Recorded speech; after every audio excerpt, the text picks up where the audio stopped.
Bespoke radio for the masses. Headline edition, July 8, 1947. The Army Air Forces has announced that a flying disc has been found and is now in the possession of the Army. If the game is rigged, change the game. Game changer. I occasionally think how quickly our differences worldwide would vanish if we were facing an alien threat from outside this world. This is Fade to Black with your host, Jimmy Church, on the Game Changer Radio Network and KGRA, the Global Radio Alliance. I need your help to get to the year 1985. You're listening to Fade to Black with Jimmy Church on the Game Changer Network. Yeah, man, what's up? How you doing? Fade to Black, Thursday night, Fadernight, Bespoke Radio for the masses. Yeah, man. Thursday night, May 4th, 123 days into the new year, just 242 days left. We are live from a bunker somewhere in downtown Burbank, California. And I would like to welcome everybody listening all around the world, all across the United States, hither and thither, to and fro, back and forth, up and down, east and west, north and south, far and near. This is Fade to Black for KJCR, the Game Changer Network, and KGRA, the Planet. I'm your host, Jimmy Church. What is cracking, man? That's a good gift right there. Eric, once in a while, Eric will dig deep in Twitter and come up with something pretty cool. That one was spot on the money right there. It was really good. I haven't seen that one before. Karen, that one's pretty good. Who is that dude? Is that somebody you know? It kind of looks like Jeremy Corbell. All right, that's another story. Follow us on Twitter. You want to see what's going on right now with these dancing GIFs. Yeah, really cool. At JChurch Radio. That's what you want to do. Hashtag F2B. Get the column going. All right, it's Thursday night, and May the 4th be with you.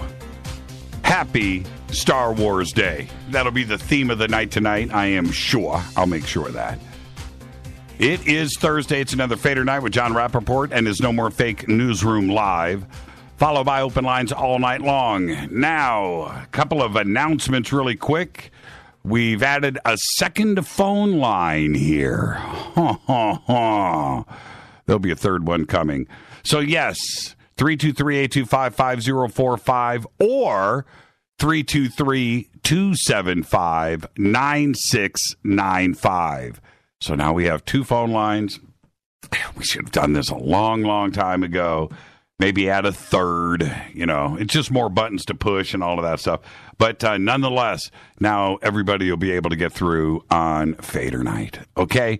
323-825-5045 or 323-275-9695. The two Fader hotlines right there. Okay, is that Rob Halford? Man, you guys are good. You guys are good. I got. One day I'll post some pictures. I got a Halford with the tats on his head that I took at his house. Pretty cool. All right, where are we? It's Thursday night's Fader Night. Now, I just announced the new phone line. The 323-275-9695. So write that down. You've got two ways to get in here. We have a couple of Skype lines too as well, but the Skype is always weird to connect. I can give you those, but it's always best just to use the phone numbers. Okay. Follow us on Twitter at JChurchRadio, Facebook, YouTube. Go ahead and click on everything over at JimmyChurchRadio.com. Of course, the soundbox is hashtag F2B on Twitter. Man, what's up with... Is it Halford's birthday today or something? What's up with all these Halford gifts? Oh, man. Okay. Thursday night. Everybody's in a good mood when it's Thursday night. Fader night. Open lines all night long. And it's Star Wars Day.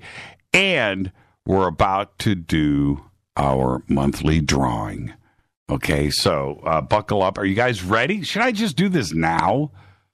Okay, let me see it on Twitter. Do you guys want me to do this now, or should I do the radio thing and delay this? You know, and just delay it. Make sure everybody's here and listening.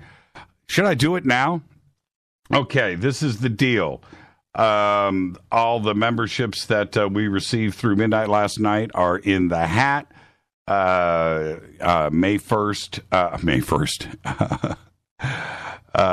April 1st through yesterday are in the hat. Got them right here. And that's it. So this month, if you are on the bunker cam right now, everybody on the bunker cam can see this. This is a Studio Dome system. In the case, all your cables, instructions, 2 SBB2 speakers, power supply, everything that you need is right here. Hard shell case. Somebody's going to get this in just a few short seconds. And congratulations to whoever does, because this is pretty badass. We're putting together next month's drawing this weekend. We know what we're going to do, but there's going to be some components to this. So we'll announce it. We got to photograph it and do all of that stuff too. So we'll announce that on Monday. Okay. All right. Now the drawing is taking place in my very cool. I was showing everybody, if you were on the bunker cam before the show, this is my autograph Dale Earnhardt Jr. hat. See Dale Jr.'s autograph? How cool is that? The 88 hat, man, right there nationwide. So there you go. I thought it would be a special, cool day to break out the Dale Jr. hat and draw a name. Okay, so here's everything. Hear that? All right. Let's mix it up. I have no idea. There you go. Mix it up real good. And then I'm going to close my eyes. I don't want to, because this is live and you guys can see if I'm peeking in, right? I just want to make sure that I get it all really good and mixed up. This is cool. Live on the air. The suspense. Let's see what you guys are seeing on Twitter. Now. You guys ready? Should I do it? Okay. All right. Here we go. And I'm vibing on this one. And the winner is Sean Sliker. Sean Sliker. See that? Sean Sliker. Sean Sliker, you just won the Studio Dome stereo system. Congratulations, brah. Sean Sliker. Yeah. Sliker. Sean Sliker. Sean, if you're listening right now, a name actually fell out of the hat. Let's put that over there. This is the one that I drew. Sean Sliker, right there. Boom, done. I've got your name here. If you're listening, call in tonight. 323-825-5045 or 323-275-9695. And call in. Congratulations. And tweet us. Let us know via Twitter that you are listening right now. You just won the Studio Dome system. All right. See, that's what we do every single month right here on Fade to Black. Congratulations, Sean. Very, very, very cool. And we'll be in contact with you probably during the show. And Rita, yes, let me do this. Let me send this over to Rita. Sean, are you kidding me? Right. Messenger just went green screen on me. Just like that. Oh, man. And we have a new system in here, too, as well. And we didn't hook it up today. We decided to just test it over the weekend. And this is not working. Okay, Rita, if you're listening, Sean Sliker, let's get him an email, see if we can get him on the air tonight. All right, Sean Sliker, congratulations. Come on down. You're the winner, right? How cool is that? Sean Sliker, come on down. Yeah, there you go. Okay, now, It's Thursday. It's Fader Nights. Open lines all night long. Any questions or comments during the show tonight? Hashtag F2BQ. You can also email throughout the show tonight, Jimmy at jimmychurchradio.com. All right. Let's see here. Let me do a couple of things and get things set up here. Do remember, now, the drawing that we just did is for our membership, for all of the members, everybody that has become a Fadernaut. That's all you have to do to get your name in the hat. It's very simple. Go to our membership area. Go to our membership area. You can do it for free.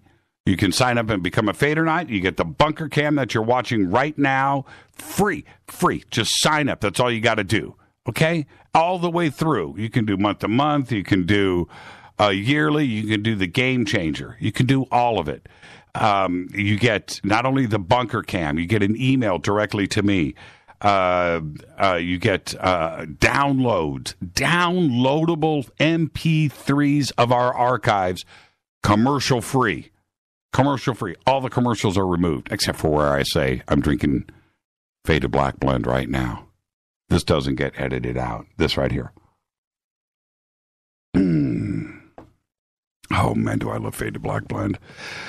Become a member. Just go. Right now, become a member. We're going to do another drawing 4 weeks from today.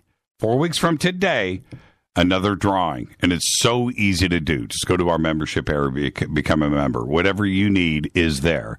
You can also subscribe to our podcast. That is just $2 a month. And that is also simple to do. Just go and download the apps. Go to the Apple Store. Go to the Google Store. Search Fade to Black. Download the app. Go to Libsyn. Get yourself a subscription. It's just $2 a month. We update everything, our membership area and the podcast, every single day. All right? It's very simple. We have over 650 archive shows right there. And don't forget about the rest of our sponsors like Studio Dome. Thank you, Studio Dome, tonight for sponsoring tonight's drawing. Studio Dome, you can get this right here, this package, for just $129 all in. That taxes, everything done, right? Shipping, everything right here. You can get the Studio Dome system. Click on the Studio Dome banner and use the promo code that's right there. It's the best way to go to help support this show is by going to our sponsors like Life Change Tea, GetTheTea.com, River Moon Coffee, Studio Dome speakers, and everybody that you hear that advertises on this show. All right, all the banners have the promo codes there for discounts and free shipping and all that fun stuff. All right, this Saturday, today's Thursday, so tomorrow's Friday, Saturday, so 2 days from now, we are going to be down in Orange County in Irvine, California at the Temple of Light. Saturday, May 6th, 11 to 5 p.m., that's right, Margot Mateus is signing her new book, Freed by the Light. It's at 11 Goddard in Irvine right now. So Rita's going to pop up that address. Come down and hang out with us. And like I have said the last few nights about this, there may be some really cool after party. But I'm not saying nothing. You got to show up and hang out and prove to me that you're a Fader not. That's all you got to do. Wear a hat. A hat will get you to the after party. I guarantee it. Contact in the Desert's coming up May 19th through the 22nd in Joshua Tree, California. 2 weeks away.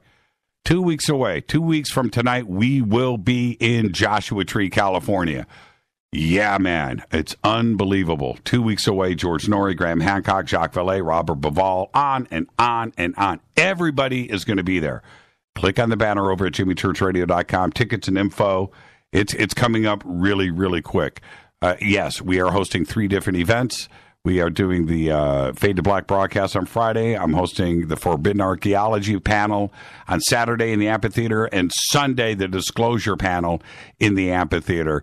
All of the speakers that you know and love, everybody, all of your heroes are there speaking this year.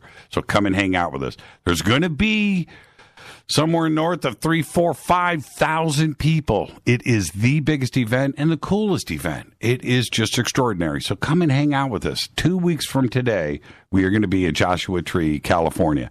And then right after that, July 4th weekend, we will be up at ESETI Ranch. ECETI.org is where you get all your information for that July 4th weekend. I'll be speaking twice that weekend. But it's what goes on in the evenings up there that are most important. It's the night vision. Let's get the show cracking. Happy birthday to today. Bassist Mike Dirnt of Green Day is 45. You know that's not his real last name. You know where he got his last name from? Because he used to play air bass in school and go to-turn, to-turn, to-turn, to-turn. And that's where he got the name. That's it. That's it. Mike Dirnt today is 45. I wonder how much that guy's worth. Bass player. He's got to be worth 50 mil.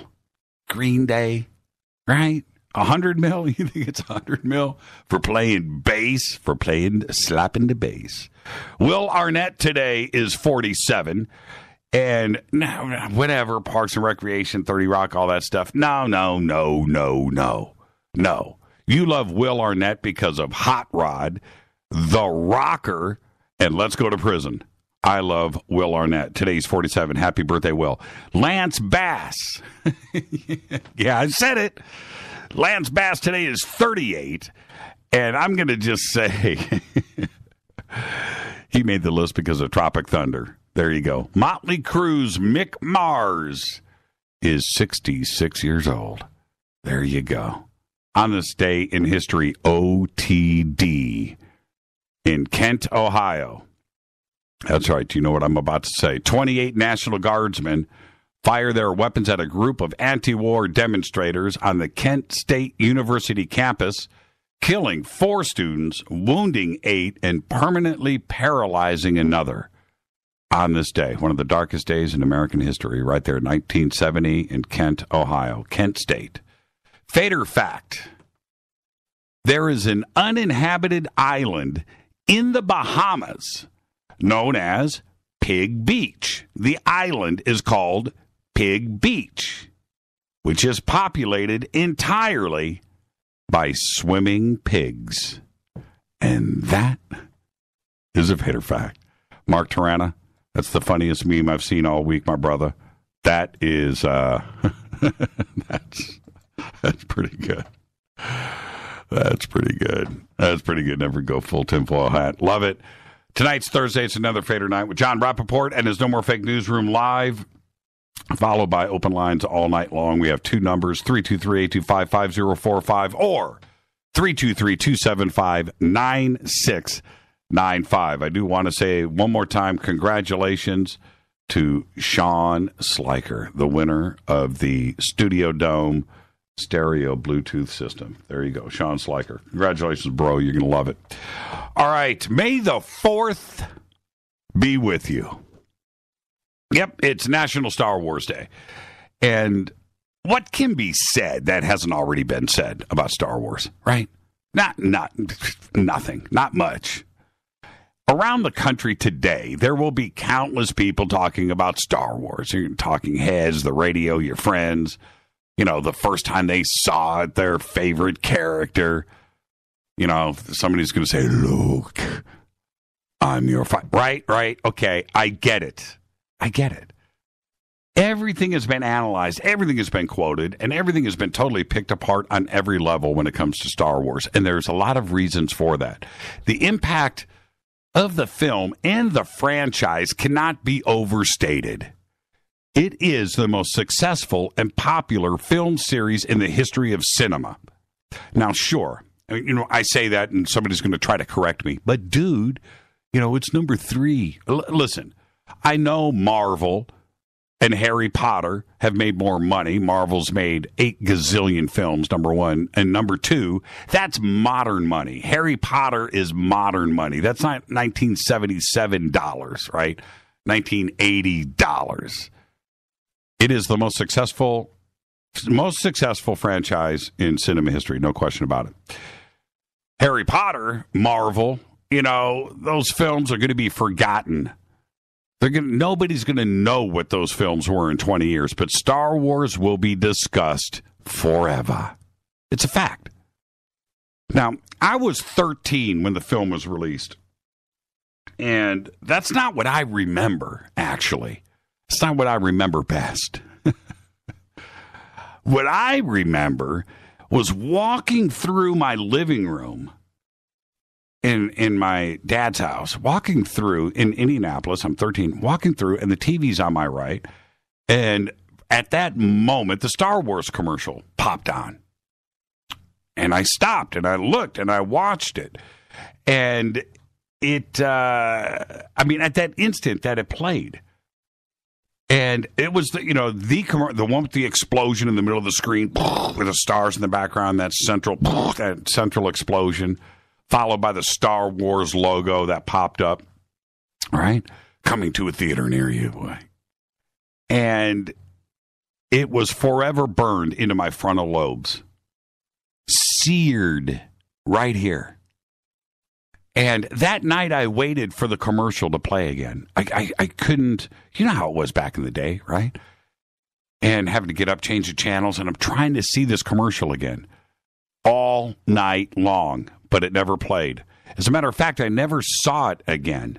I only saw it that one moment. Trippy thought, right? I only saw it that one time, and I've never forgotten that moment. Stopped me dead in my tracks. Back then, of course, there was no email, there's no texting, there's no internet. But I do remember calling some friends the next day. And remember, this was in the summer vacation. And I called some friends the next day, and I tried to ask them about it, but I couldn't remember the name of the movie. And nobody knew what I was talking about. Can you imagine? It actually went down just like just how I'm giving it to you. There was nothing on the news. I tried to catch the news. I was trying to read the newspaper. What was this film, this commercial that I saw? But what I do recall, it was a couple of weeks later when I saw a poster for it in the theater at Fort Benjamin Harrison, the Army base there where my dad was stationed in Indianapolis. And I'm walking by, and there it is. It's in the marquee, and there's the poster. And I was like, dude, that's the movie. Star Wars. That's right. Okay. Now, and then what happened after that, this 2-week period where it was like this lull period, I couldn't remember the film. I never saw the commercial again. Nobody knew what I was talking about. And then, boom. What happened after that was truly amazing. The United States and the rest of the world went mad. Mad. And if you were born 1977, 75, 76, somewhere in there, and you weren't old enough to remember the summer of 77 when Star Wars was released, then you have no idea what I'm talking. Jaws was pretty big. The Exorcist there were some seminal moments in cinema history, but nothing like Star Wars. The world went nuts. And yes, the franchise began in 77 with the release of Star Wars, which later, which I still don't understand, was retitled to Episode 4, A New Hope. And that happened in 1981. Completely confused everybody. And but it just became this worldwide pop culture phenomenon of some other dimension. It was huge. It was followed by The Empire Strikes Back in 1980 and the Return of the Jedi in 1983, which they call the original Star Wars trilogy. And for me, those three films, that's Star Wars. For me, the new stuff, the prequel trilogy, which was released between 99 and 2005, it never grabbed a hold of me. It did with Another Generation. They all get it. And when I speak to them, they know everything in every moment and so forth. They get it. It didn't grab me. But then the sequel trilogy began in 2015 with the release of Star Wars: The Force Awakens. And all 7 films were nominated. This is the impact. This is what I'm talking about here. This is mine. It may never happen again in cinema. The films were nominated for Academy Awards, with wins going to the first 2 films. They've been complete commercial successes with a combined box office of $7.5 billion. Think about that for a second. The spin-off films, which included the animated Star Wars, The Clone Wars, Rogue One. Rogue is the first in an upcoming series of anthology films and is getting ready to come out right now, actually. The series has spawned such an extensive media franchise. The Star Wars expanded universe is huge, including books, television series, computers, and video games, and comic books, and all of it causing the development of this series' fictional, universe. Everything is just expanded, and everybody out there that is into this knows everything that's going on. It has grabbed our world. Star Wars is that important.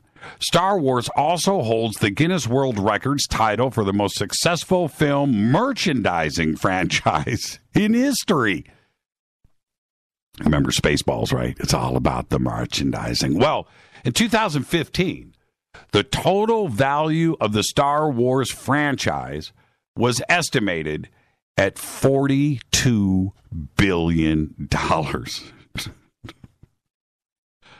That's right, $42 billion. In 2012, the Walt Disney Company acquired Lucasfilm for over $4 billion cash money and earned the distribution rights to all subsequent Star Wars films, beginning with the release of The Force Awakens back in 2015. Force Awakens is pretty good, by the way. The former distributor, 20th Century Fox, this is how big the franchise is. This is what has to get negotiated. Listen to this. 20th Century Fox retains the physical distribution rights for the first two Star Wars trilogies, right? Forget about the numbering, just the first 6 films. Owns permanent rights for the original 1977 film and will hold the rights to episodes 1 through 3, 5, and 6 until May of 2020. In 1971, Universal Studios agreed to make American Graffiti and Star Wars into a 2-picture contract with George Lucas, though Star Wars was dropped. American Graffiti completed in 1973, and a few months later, Lucas wrote a short summary called The Journal of the Wills, which told the tale of a training of an apprentice, C.J. Thorpe, as a Jedi Bendu, space commando by the legendary Mace Windu. That doesn't sound right, does it? Upset with his story that it was just too difficult to understand, Joseph Campbell enters the picture with the hero's tale. Lucas then began writing a 13-page treatment called Star Wars on April 17th, 1973. The rest is history. By 2017, we now have 9 completed films, 3 more in production, animation, novels, comics, action figures, theme parks, live shows, Legos, board games, trading cards, video games, radio adaptations, television specials, and, of course, Spaceballs. And with that, may the 4th be with you. Tonight's Thursday night. It is Fader Night, which means Jon Rappoport is up next with his No More Fake Newsroom live. I'm your host, Jimmy Church. Thursday night, Fader Night, followed by Open Lines. I'll be right back with Jon Rappoport. You stay right there, kiddies.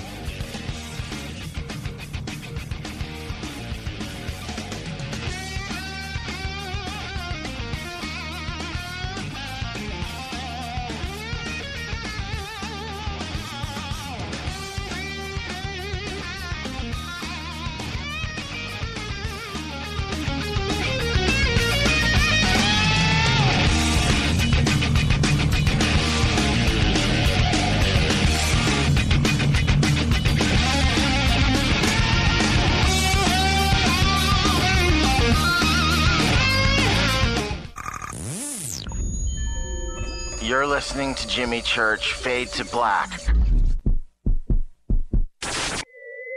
Fade to Black will now pause for alien identification.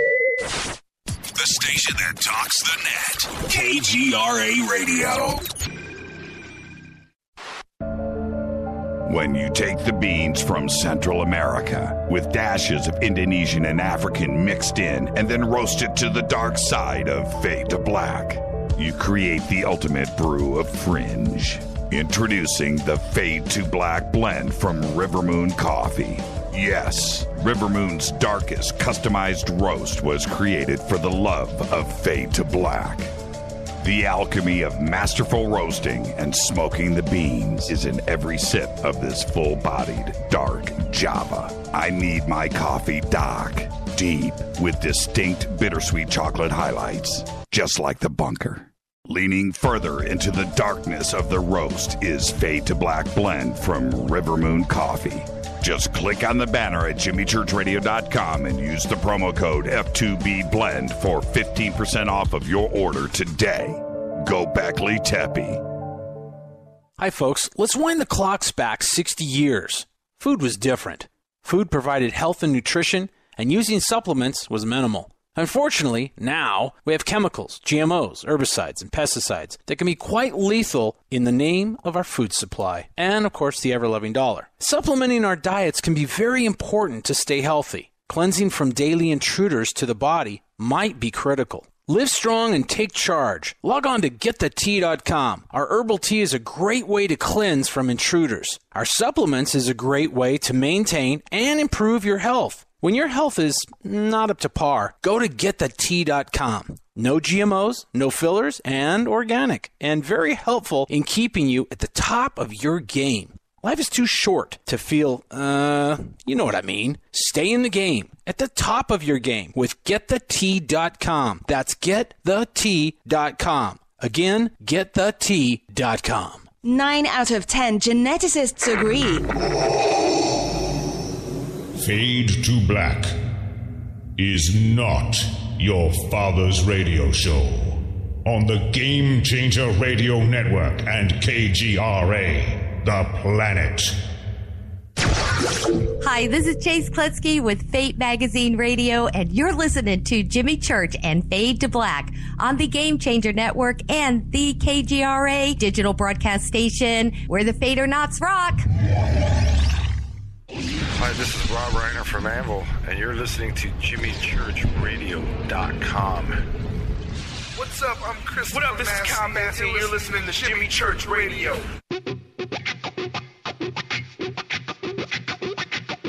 And now, coming to you from the No More Fake Newsroom in deep space, which is the space that we suspect to be true, that the world, as it is fed to us every day by the Ministry of Truth, is a lie. It's a false reality, a movie projected on the screen of our subconscious. This, however, is the breakout. All the screens crash, they all go down, and we see the light of day. A new day. No more robots. No more androids. It's the No More Fake Newsroom with Jon Rappoport. Take it away, John. Thank you, Jimmy. Hello, everybody. Thank you very much for being there. Here we go. Busy week, as always. I posted a piece up at No More Fake News called, Why Isn't There a Medical Edward Snowden? I think it's a very interesting question. And so I want to talk a little bit about whistleblowers, insiders, real insiders. Julian Assange is a kind of an insider. He's sort of one level removed. People are feeding him lots of information, and he is releasing it. Edward Snowden, if we accept the tale told to us, a consummate insider at the National Security Agency, made off with huge numbers of documents. In fact, before him, there was Bill Binney, who was working at the NSA as well. Didn't come out with suitcases full of documents, but many revelations. Chelsea Manning, way back during the Vietnam War, of course, we had Daniel Ellsberg, if you recall that, and the Pentagon Papers, a massive expose, which was itself a huge document, exposed a great deal of information about the U.S. participation in Vietnam that was never supposed to see the light of day. So, why isn't there a medical Edward Snowden? Some people would say immediately, well, he knows he could be killed if he did. Well, not really, folks. Many insider whistleblowers have risked their jobs, reputations, paychecks, futures, and their lives to come forward. And the ones who have survived that we know of, they didn't die, but there was always that chance. So that's not a good enough reason to say that's why there isn't a medical Edward Snowden. So without further ado, let me spell out what I mean by that phrase. This would not be a doctor who had either left the profession or was willing to step outside the box and reveal his deep criticisms of the medical complex. I'm not talking about that. I am not talking about researchers who have figured out a great number of the lies of the medical complex. Certainly not talking about investigative reporters. I'm talking about somebody who would be deep within the pharmaceutical industry inside, deep within government agencies that have a close association to the medical cartel or part of the medical cartel, like the FDA, the CDC, the World Health Organization. People like this who would, like Snowden did, walk out with say in this case, memos, emails, documents, an irrefutable paper trail showing some of the many crimes of the medical cartel, which I have discussed on this program in detail before. Medically caused death, the numbers, which are staggering. The pretension of having found a virus that causes a disease when in fact no such thing has occurred. The pretension that the medical cartel is promoting a new disease when it turns out that the symptoms are indistinguishable from an old disease, but by promoting a new disease, you can promote the development of new drugs and vaccines, and on and on and on and on it goes. Paper trails that would expose irrefutably and irrevocably these and other crimes. Why do we not see such a person emerge? And so I would maintain that it is for a similar reason that we have not seen, at least to my knowledge, a genuine UFO Edward Snowden. Someone who has emerged from deep, deep, deep, deep within the government, within corporations who have intimate knowledge of unidentified flying objects, whether or not wherever they come from, whatever they are, and have a paper trail with them when they leave. Not reports on what I was doing, what I saw, what happened. Not verbal reports. I'm talking about documents, memos, letters, if it's up to date, emails, all, the hard evidence. The hard evidence. Like the stuff that the Guardian and other newspapers released that Snowden walked out of the NSA with. Why have we not seen a UFO Snowden? And here's what I believe the true answer is, and I am basing this on, I guess it's up around 34 years now of working as a reporter. The medical Edward Snowden and the UFO Edward Snowden would face the same thing and be aware that they were facing the same thing, and that is media blackout, media silence, media off-the-cuff complete refutation. These documents are forged. They're being misinterpreted. What the whistleblower is saying about them is not really true, and studies have shown that this is not so, et cetera, et cetera, et cetera, et cetera. If there is even any coverage whatsoever in major media, as opposed to just complete blackout and silence. Now imagine yourself in that situation. You've got the goods. You've got the evidence, the hard evidence. You're ready to walk out the door with it. What are you going to do? If you know there's a very good chance that major media will not even cover it, will not even accept your evidence, or if they do, they will attack it, demean it, twist it, distort it, attack you, make you out to be crazy, unbalanced, a loon, etc., etc. Well, why would you become a Snowden in those cases? In the case of the UFOs, the photographs were doctored. These letters could have been forged, and besides, other people have shown, and other studies and reports have shown, that this material is false. And, I'm speaking again from experience. Media people can spin things in a way for the unknowing, hypnotized public in such a way that they will simply accept the media account. And they will forget about the consummate insider and the whistleblower. So where are you going to go if you want to expose UFOs, if you want to expose modern medicine? Where are you going to go? Well, now we have a thing called independent media. And I don't want to spend too much time talking about that here because I've talked about it before, but the day has arrived when, if you were a medical Edward Snowden, you could go to a very large independent media outlet or several.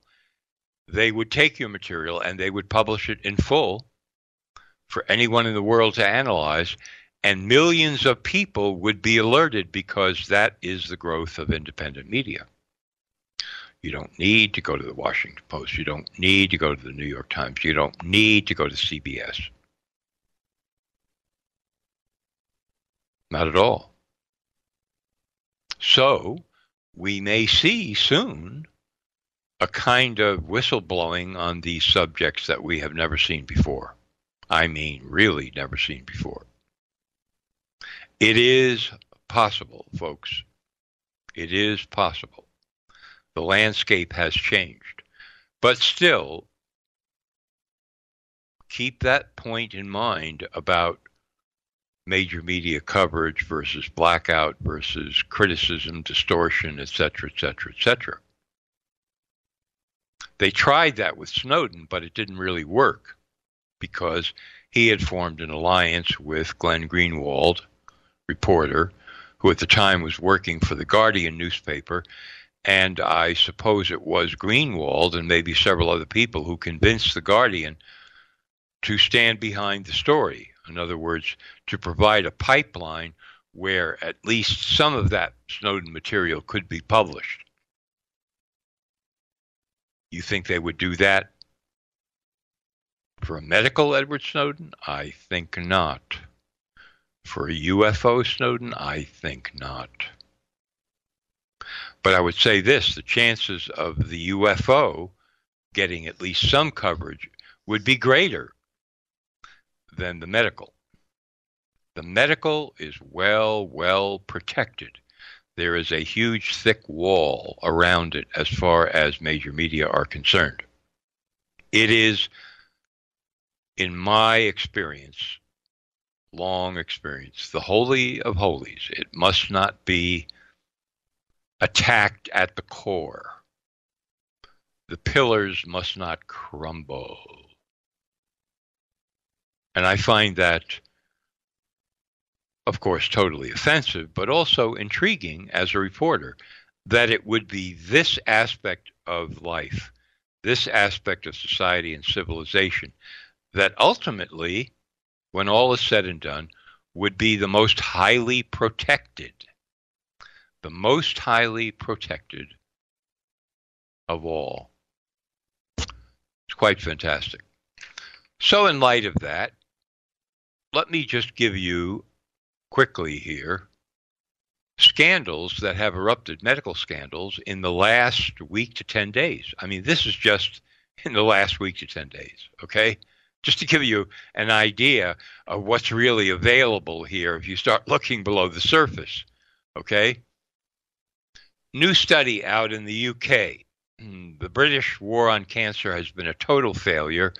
Over $1 billion spent, 29 cancer drugs used to treat 47 different cancer conditions, and the results, at best, we're talking about maybe squeezing out life extension for 3.2 months in patients.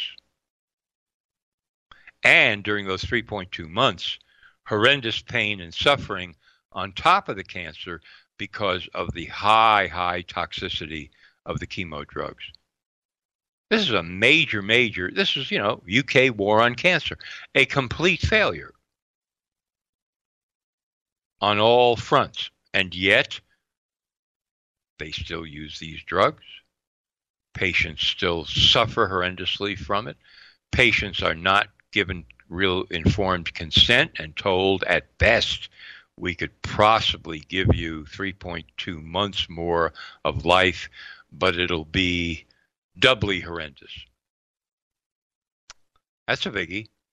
Here's another one. Antidepressants. All the problems that you've heard and read about antidepressants, SSRI antidepressants like Paxil, Zoloft, Prozac. Now, new study shows increases the risk of intracranial hemorrhage. That means bleeding inside your skull. Now, that is a death's door condition. I mean, you would stagger, run, crawl to the phone, call 911, and hope they got there in time, and maybe you could be saved. I mean, it's that dire a condition, intracranial hemorrhaging. Well, increased risk from these antidepressants that are everywhere, that are among the highest selling drugs and the most widely used drugs in the world. Boom. That's another one in the last week to 10 days. Now, here's quite an incredible one, I think. A disease you've never heard of in young children called CLN2. I've never heard of it either. Supposedly a rare genetic condition and fatal, very rapidly progresses, and kids die young. Okay? So a new drug has just been approved to treat CLN2 called Brineura. All right? The cost of the drug per year per patient? $702,000. Hello. $702,000. Now, the drug company has been, so generous and humane that they say they're going to offer discounts which will lower the average price for the patient to a mere $486,000 per year, if the patient lives that long. Because what does this drug actually treat? Does it cure this rare genetic disease? No, it's not approved as a cure. It treats one of many symptoms for the disease. That's what it was approved for, and that's what it was tested for. What's the symptom? Episodes of difficulty walking. So they say that children who take the drug will find a reduced number of episodes in which they find it difficult to walk. Alleviation may be of one of the many symptoms of this disease, which is considered to be rapidly progressive and fatal. I mean, would you want to take that drug to begin with?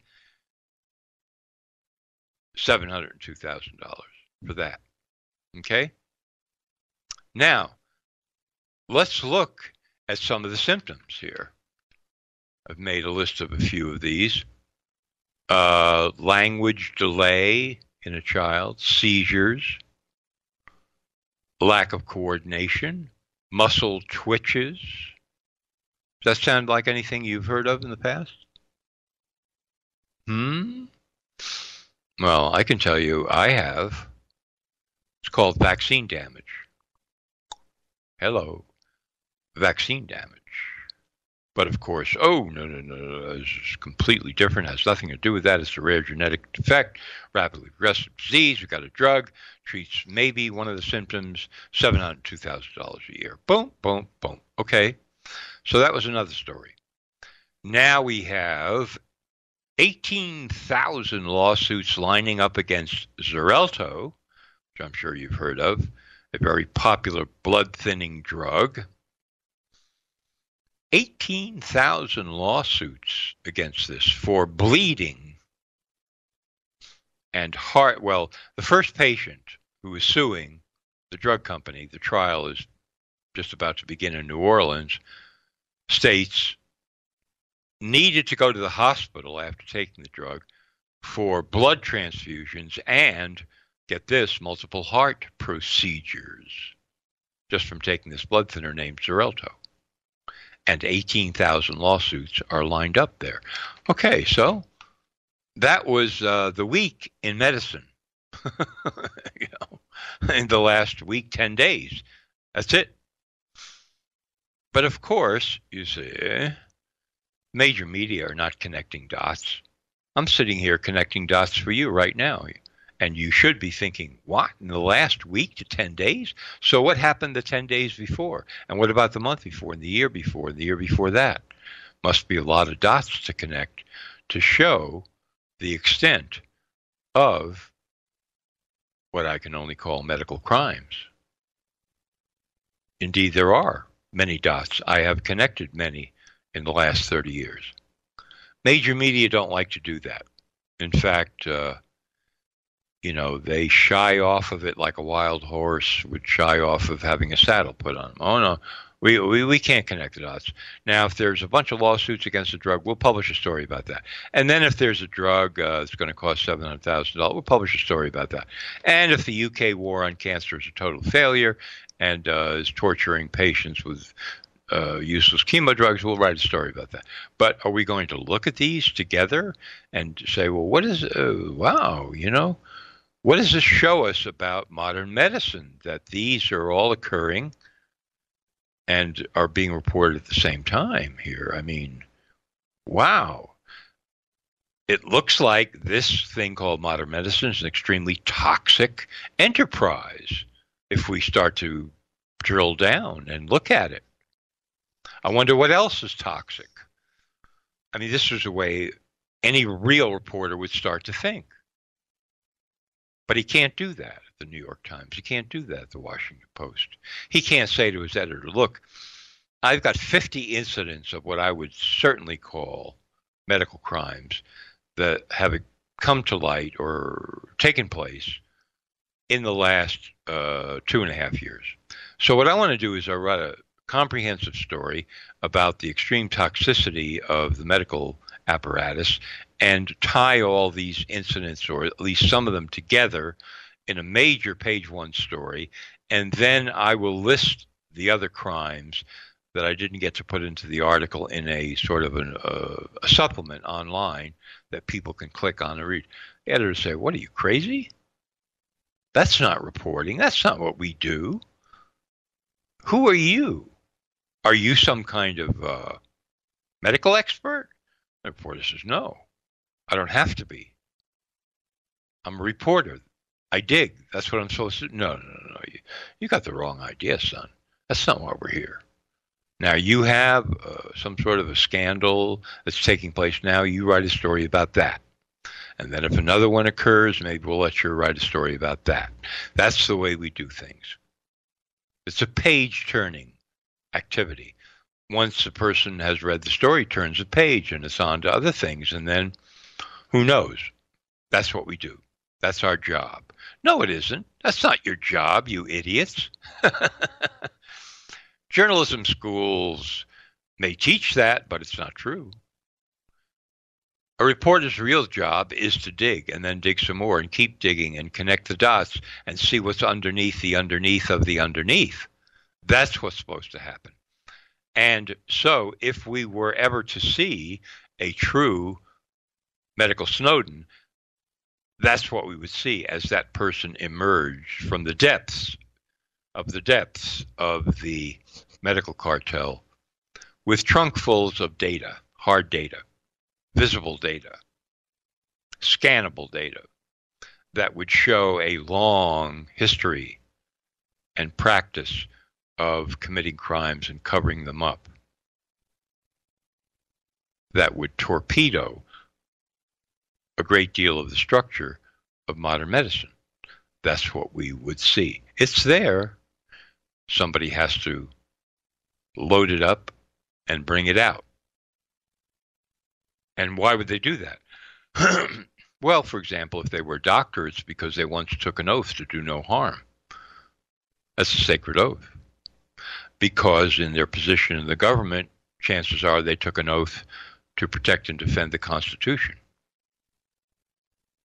And statements can be found in the Constitution about the role of government in protecting citizens from grave bodily harm.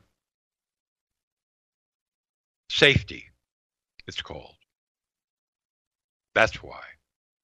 And that, my friends, is my report for tonight. Thank you very much. Man, John, I feel so much smarter. And before I hit the break, that is what is amazing to me about where we are today, that there is an avenue to set up, with the internet, your own news network. There's a way to make money on it. There's a way to pay journalists where you're not answering to other money. And get honest reporting that isn't influenced by Washington or Reuters or the medical or military or what have you, right? Another agenda. And I hope it is a new day. There is a way to get things done now like never before. And the more that we speak about it, the more that people know that they can go out and seek out true and accurate journalism. And I want to thank you for that. Thank you, Jimmy. It's a great opportunity ongoing to be able to come on here every Thursday night and make these reports. Thank you so much, man. And I say it every week, be safe. Be safe. Have a great weekend, and we'll see you here right next Thursday. Thank you so much, John. Thank you, Jimmy. Jon Rappoport. NoMoreFakeNews.com. He's had that website since 2001. What does that tell you about his character? That's where you start your day off every day. NoMoreFakeNews.com. This is Fade to Black. Opening up the phone lines now. It's open lines all night long Thursday. 323-825-5045 or 323-275-9695. I'll be right back.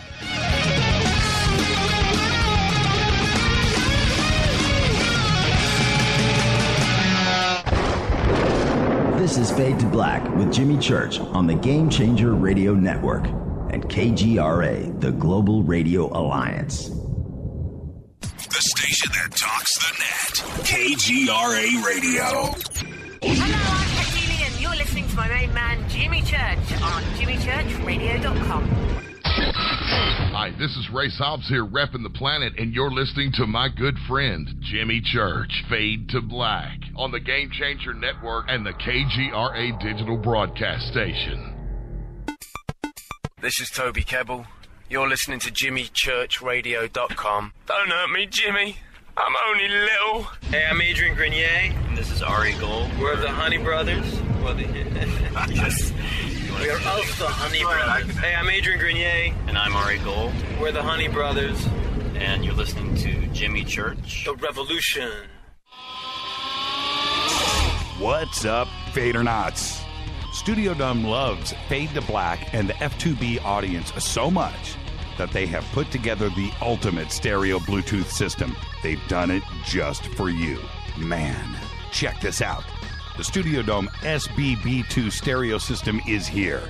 It's featuring two Studio Boombox 2 SBB2 wireless Bluetooth speakers, packed in its own custom hard shell case. This Studio Dome system features the very latest in stereo Bluetooth technology. The two full-range boomboxes are in true wireless stereo. You've got to hear this. It's amazing. It's just $129, and use the promo code JCRTWS, and you'll also get free shipping. It's simple. Just go to jimmychurchradio.com, click on the Studio Dome banner. Go Beckley Tepe. I'm getting older and noticing that my body just doesn't work as well as it used to. So I like to keep fit as possible by hitting the gym a few times a week. Recently, I started having a nagging bicep pain, and it got so bad I couldn't even lift the weights. When I was complaining about it to a friend, he told me about Angioprim. He said chelation helps remove toxins, heavy metals, and cholesterol in veins and arteries that may cause blockages. You know, after just 1 week of taking Angioprim, the pain was gone, and now I'm back in the gym full strength. Scientific research proves the active ingredient in Angioprim has superior oral chelation action that helps promote cardiovascular health. So to learn more, go to angioprim.com. That's ANGIOPRIM.com, or talk to a trained consultant. Call Angioprim toll-free at 877-882-7221. You'll feel better with more energy. Call 877-882-7221 or go to the website angioprim.com.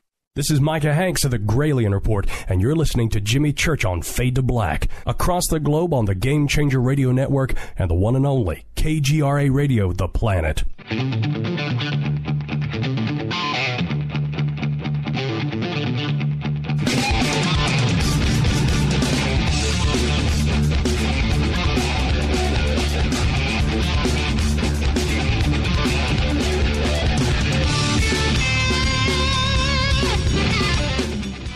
All right, welcome back, Fade to Black.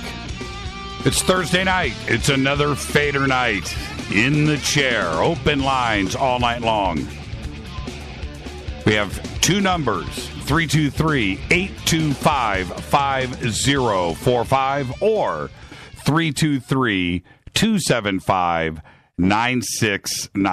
323-825-5045 or 323-275-9695. Can't get through on one line, call the other, and we'll get you on the show tonight. Okay. During the break, I got this email in from Claudia up in Canada. And Claudia says, hi, Jimmy.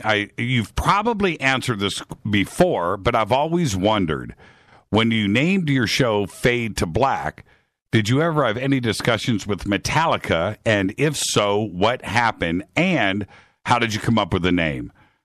And thank you for the email, Claudia. I get this all the time. It's really funny. And I understand the Fade to Black thing, which is a great song. I'm a big Metallica fan. But I'm kind of a late bloomer when it comes to Metallica. That's the first thing. And Fade to Black was a little bit too far back. I kind of like the newer Metallica. The Black Album and Forward was me. Okay, so now today I listen to all of the Metallica, but that doesn't actually answer this question. Fade to Black has nothing to do with the song Fade to Black by Metallica. Fade to Black is an inside joke, an inside thing with Rita and I that goes back 18 years, a long time ago. And it's really that simple. It was something that at the end of productions, video productions, you'll say fade to black, right? Fade to black. And I said it in this video I made for this company years and years ago, 1995, 96. And she thought it was hilarious. She just teased me about it forever. Teased me. And anytime. Well, anyway. And so she named the show Fade to Black. And it was an inside thing between the two of us. We knew what it meant. We knew, and over the years, it's taken on its own thing between the two of us. It's got a special meaning behind it. And that's why the show is called Fade to Black. Rita, as far as I know, she may deny this, but as far as I know, she probably never even heard the song Fade to Black, at least at that time. All right. So with that, phones are active. Let's go ahead and grab some phone calls here. Hi, you're live on Fade to Black. Well, hello there. This is Kendra from the 805 Ventura. Hi, Kendra. How are you? First up tonight, what's cracking? Oh, I'm actually doing great. I'm alive. As I shared, I think last month, I have or had stage 4 terminal cancer. Right. Should have been dead a couple years ago, so not so terminal. But anyway, I wanted to share a couple things, but I wanted to also just mention that you talked about Metallica. I was lucky enough to see them perform live at the Coliseum. They rocked pretty hard. What year? Cool. What year was? Roses. Yeah, I was there. Oh, did you see me? No. Yeah. I was the one way up in the nosebleed. I was in a very special spot in that stadium. But I think I went 2 nights. I think didn't they play like 2 nights in a row? I can't remember. That was like 1990. That was a ways ago. Yeah, 1990, 91. But I wanted to bring up a couple things. So one was about Xarelto. And Jon Rappoport is like, he's a new hero because I've been on it as a blood thinner. When I was getting diagnosed, they found a blood clot in my lung. So I was on one kind that wasn't working. They put me on Xarelto about a year ago. And I should have done my research. I just, you assume your doctor, and my doctor was cool that prescribed it. And you would assume that they would do so, without the with the do no harm in mind, or maybe he doesn't know. I don't know. I am so pissed off. I'm weaning myself off of it, and I'm going to find a natural way to thin my blood. Yeah, I guess I know it's out there. Lots of vitamin K, lots of leafy greens will probably do it. Right. He says I'd have to eat a barnful to get the same, and I don't think so. But so he might be getting paid off. But anyway, so I also wanted to share a quick story about Star Wars. I had an amazing experience with Star Wars. What's that? When it was released, I lived in Hollywood, about a block north of Hollywood Boulevard, right? A block north of Grauman's Chinese Theater.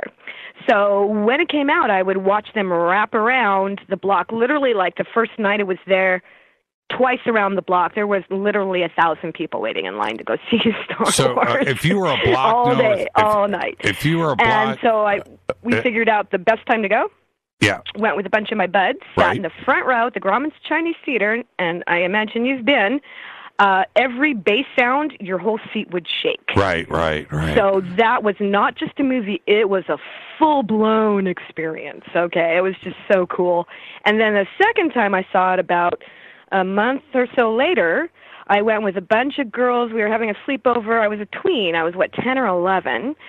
And I had been swimming in the pool of that friend's house all day with, all the girls at Beau Bridges' house. I didn't know it was him until later on in life. He took all of us girls to go see Star Wars at the Cinerama Dome, man. Oh, wow. And I could barely see the movie because my lap had a giant popcorn and a giant soda and a giant box of Milk Duds. And I was in heaven. Right. So I just wanted to share that I was privileged. Hollywood's a crazy place to grow up. I grew up very fast, but the experiences of just, art and culture and the vibe of Hollywood during the 70s, 60s and 70s was way cool. Yeah, no doubt. And the pictures that are online of Grauman's with the Star Wars release are just epic. Just absolutely epic. And you were right there, Block North. I lived at Block North 2. I lived on Detroit and Hollywood Boulevard. No, I was actually, at that point, that would be west. I was west of La Brea. Over on Detroit. Yeah, you could almost see Grauman's Mann's Chinese Theater from our front doorway. But then, that's so cool. Yeah. I could see Magic Castle from my house. It was actually a converted hotel from the 40s and 50s, and Marilyn Monroe stayed 2 doors down from us. Harry Davis, a famous he played the saxophone, I think, stayed in our room, so they were converted. It was pretty cool. So it was right on the corner of Franklin and I think it was Cherokee? No, Cherokee's on the other side. Cherokee. No, you were on Franklin and Orchard. Orchard, yeah, it was like right there, right on the corner. Yep. I don't know if those buildings are still there. I haven't been in ages. Yeah, most of those buildings are. I just wanted to share that, and I'll hop off here and let others get on. All right. But I'll end with, and I heard earlier, I said it for you. The bass. I said it for you. Thank you so much, Kendra. All right, man. Smoking the beans, slapping the bass. Yeah, man. I'll talk to you. Thank you so much. Bye. Right on. Yeah, Kendra's right. Hollywood back then, and I got to Hollywood. Phone lines are open. By the way, we do have a new phone line, 323-275-9695. So it's 323-825-5045, 323-275-9695. Hollywood back then, I got here in 84, and the transition, because that version of Hollywood, I still got a taste of everything. I believe, I'm not sure when they switched from Grauman's to Mann's, but it was right about that time. And all of Hollywood Boulevard, from La Brea all the way down to where Hollywood and Sunset intersect, right? That whole that was a gnarly world all through the 80s, man, up until 1990, 91. It's a completely different place now. It is completely gentrified, and it's the place to hang out. You would never go down to Argyle and Hollywood Boulevard or Argyle and Sunset and hang out. No. And now the W Hotel is on that corner. It's a whole nother world, Hollywood. It's a wonderful place, man. Hollywood is great. It's always been great. I remember, probably right at the crack of 84, I went to Carlos and Charlie's, and I think it closed that year, which was one of the oldest clubs, going back to the old days of Hollywood. There are a few things that are still there. Dantana's is still there next to the Troubadour. And there's still the Brown Derby. There's still a few things that are left over from the old days, but now it's pretty much completely rebuilt, and they're Hollywood and Highland, where they have the Academy Awards today. That corner, Hollywood and Highland, probably until 1995, 1994, that was, oh man, it was just a scary world. You wouldn't go there at night. And now, any day of the week, 7 days a week, from, like I said, from La Brea all the way down Hollywood Boulevard, all the way down to Argyle and to the 101 freeway, that's a few miles. It is nothing but wall-to-wall tourist. Jimmy Kimmel is now, that's where he broadcasts from. The Academy Awards are there. They built so many different hotels, and it is completely gentrified, and that's the way it is. Hi, you're live on Fade to Black. Who's calling? Hi, Jimmy. Yes. How's it going this evening, bud? It's going good. Who's this? This is Son of Anonymous. The son of Anonymous. Yes, Anonymous called last night. Yes, and, I got an email. I didn't want to be repetitive. No, it's okay. I got an email from him today. I just haven't had a chance to respond. So, we'll keep it on the down low. But yes, I now know who Anonymous is. Pretty. Oh, did you? Did you? You didn't read his email, did you? Oh no, I didn't. No, I'm derivative, not. I just didn't want to call him with the same name. I'd like to thank, if I can, Karen for the suggestion. She'll understand. Okay. But yeah, I kind of wanted to go back to last night. Okay. About the DMT and psilocybin, and I kind of want to recount, if I could, a tale that's more of a cautionary tale about this sort of thing, about my experience. You know what's funny is I was speaking earlier today to somebody about the show last night and also this week, and I was relating that it was all feel good stuff, and somebody this person had responded back with, well, they're not all good stories. And then, I was I know that, obviously. But, and I knew that this was coming. So I didn't know that you were calling in with a story like this, but I was waiting for the phone call that would come in and say, it's not all fun and games. All right. It's yes. No, I'm sorry. Go ahead. No, I was going to say, go ahead, son of Anonymous. Yeah. What have you got? It's definitely not all fun and games. I'd like to say anybody who is thinking about doing this, please, whatever you do, respect the process. And that's not something that I did.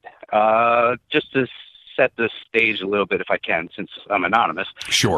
We're going to take it back to my mid-20s. I'm in my 40s now, so we're talking 15 years ago. And there was, as far as drugs went, and to be honest, I can't believe I'm talking about this on radio, which is kind of why I went with anonymous. As far as drugs went, there was the big three, which was heroin, crack, and meth, that I wouldn't touch. Anything other than that, at a moment's notice, was free game. They're free, it basically was no problem. If you brought it to me, yeah, let's try it. So understanding that, when my friend came to me and said, hey, let's try this. It's only lasts for 8 to 10 minutes. It's an extreme heavy trip. You're going to love it. Let's try it. And it was a Saturday. Right. And it was me and two of my friends, my friend Chris and my friend Paul. We were like, let's go on the journey. My fiance at the time was at work. I was at home, didn't have anything to do. It's like, let's do it. That's fine. So my friend Chris, who procured the aforementioned, I don't even want to call it a drug, to be honest with you. It's more like a key that unlocks the door. Right. He set it up for us. Put it in a bowl. My friend Paul said, you know what? Let's record the whole thing for posterity. It'll be fun. It'll be great. So already you've got two people who know nothing about what they're about to do, sitting in an extremely bright kitchen on a Saturday afternoon with a man with a video recorder, just to set the scene. So what happens is I take the first hit. My friend across the table from me, Chris, he takes his first hit. And Paul, of course, is recording, laughing, because it's all a joke, right? It's all fun. It's all fun and games. So as the moment I take the first hit, immediately, to quote Kids in the Hall, and I don't know if you know what I'm talking about, but I do. To quote Kids in the Hall, it feels like God is rubbing my tummy. I started laughing hysterically. The greatest sense of euphoria just starts coming over me. I'm like, this is fantastic. It really was transcendent. I started losing my sense of self. I felt ultra aware. So, of course, not knowing anything about it, I want more. I hit it again, and I hit it a third time. And that's where the interesting stuff started happening. So immediately after the third hit, there's this really, really bright flash of light. And all of a sudden, I'm not there anymore. You have to understand, this is where it starts to get a little wonky, because this part of it, I don't remember too well, because you'll understand in a few minutes what happened afterwards sort of washed out. Well, okay, let me ask you, let me jump in really quick here, and then I'll let you continue. Should you have stopped at 1? Yes. Right? No question about it. Yeah, no question about it. Okay, so continue. No question about it. Yeah, 3 is 300% too much, right? Yeah. If it's a key that opens the door, yeah, I kick the door open and rip the door off the hinges. Yeah, you should not have done what I did. You dynamited the safe. Yeah, dynamited the entire side of the building. Shouldn't have done it. Oh man. So all of a sudden, I don't see myself. I'm on a mountain. It's a beautiful pasture. I don't know where I am, but I'm not in the room anymore. But it doesn't, to me, like from what I remember, it doesn't feel like I just got there. It feels like I've been there my whole life, and I'm maybe 12 or 13. And I look around me, and all of a sudden I'm aware of my surroundings. I'm like, how did I get here? But I have all these memories from this life that I never lived, in my body as son of Anonymous. I didn't have these memories, but I have them now. And I remember thinking, wait a minute, if I'm dreaming this, who was dreaming me? And at that moment, there was another bright flash of light. And this time it was much more painful. I was all of a sudden seeing the room around me again. It was a huge flash of light. There were some other things that happened then, but I lost it. I don't remember exactly what happened at that point. But I remember seeing the room around me, my friend Chris across from me, my friend Paul recording, I remember seeing that as almost like you would look at a movie screen. Right. And then all of a sudden, that picture split. I stepped out of my body to the left and to the right of me, these concentric, imagine if you took a slinky and you stretched it out as far as the eye could see to the left and to the right, split the picture, like as far as you could see. Nothing existed outside of that. The slinky, the room became the slinky. It just, everything stretched. Wow. And I was starting to see the room around me. Like a 360-degree camera. What's that? Like a 360-degree camera. No, it was still my field of vision. Like how can I explain this? Well, like it's DMT. You're never going to be able to explain it for us to understand it. No, so okay. It took me a couple years after this to really try to break it down and to figure out what happened. But okay, so imagine you have this slinky that's comprised of light. We'll back up a little bit. So you have a slinky that's comprised of light. So all the spirals on the slinky is just the light. And that is all I could see. I had no body. I had no anything. But the room around me, what my physical body was seeing, the scene in front of me would travel along these coils of light. Okay, it was almost like a frame from a movie. So you had the scene in front of you that was frozen in time that traveled along these coils and was moving from right to left as far as the eye could see. And if you can imagine that it would take maybe about an hour for one scene to travel completely from left to right out of your field of vision, that's how long it would take for maybe 1 second to pass. Right. I get you. Before the next second started. So I started experiencing time in two different ways. So I know it's really hard to explain. I was trapped. My spiritual body had stepped out of time.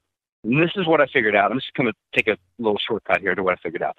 My spiritual essence had stepped out of space-time, three-dimensional space-time. And I was experiencing, I don't want to say infinity, but I was experiencing a sense of no time. But then my three-dimensional body, who was not in the right frame of mind, because I was doing this with the lights on, with people around me, with all these other things that would tie me to the corporeal world, I think that's the right word, was experiencing time linearly. So I was getting almost like a feedback loop where the room around me was moving at normal time, but I was experiencing a sense of no time. So how can I put this? Basically, I spent maybe 4 or 5 years waiting for the experience to end. Wait. There you got to stop for a second. Okay. The experience itself was 15 or 20 minutes long. Right? It was actually 12 minutes. So 12 minutes. That's what I'm saying. 12 minutes. 12 minutes long. And when at the end of it, you came, how long after that, a minute or 2 or 5 minutes where you were just snap back to normal, right? Well, normal is relative because I didn't really get back to normal for a month. Okay, but I'm talking about the effects of the DMT itself. But yet the experience was so profound. You're still making sense of it all over a couple of years or longer. Yeah. Wow. Yes, because the problem was when I was going through it, at the time, when you're experiencing this, when I was experiencing it, because I was experiencing time in two different ways, I was experiencing, a non-linear time and experiencing linear time at the same time. It created almost like I really felt like I was gone for years. Like in my mind, while I was experiencing this, while I was watching these seconds tick past on this spiral, I was thinking I missed my, because I was engaged at the time, I was thinking I missed my wedding. I had been placed in a mental hospital. My parents must be dead by now because I've been away for years. I know it sounds crazy, but I honestly spent years outside of my body. Like the amount of time it takes, let's say, for Christmas to come around again. Yeah, you're sitting here and you go through December, January, February, March, April, May, and you spend all this time in the real world. That's the amount of time I spent watching these seconds tick by. And it was torture. Absolute torture. Why would you say that? Well, because could you imagine just being, you're sitting here watching TV. Could you imagine watching a TV show, sitting down for years? Yeah, well, not being able to do anything, not being able to stop it? Is it torture or is it frustration? Oh, no, it was torture. After the first year, it was torture. Right. It was, I know it sounds crazy. No, it doesn't really at do. all. Which is why I kind of want to tell people, it's one thing to do this, but it's another to do it incorrectly. Right. And that's the real problem. I mean, that's where you run into problems. Yeah. No. Would you do it again? Yeah. Did you do it again?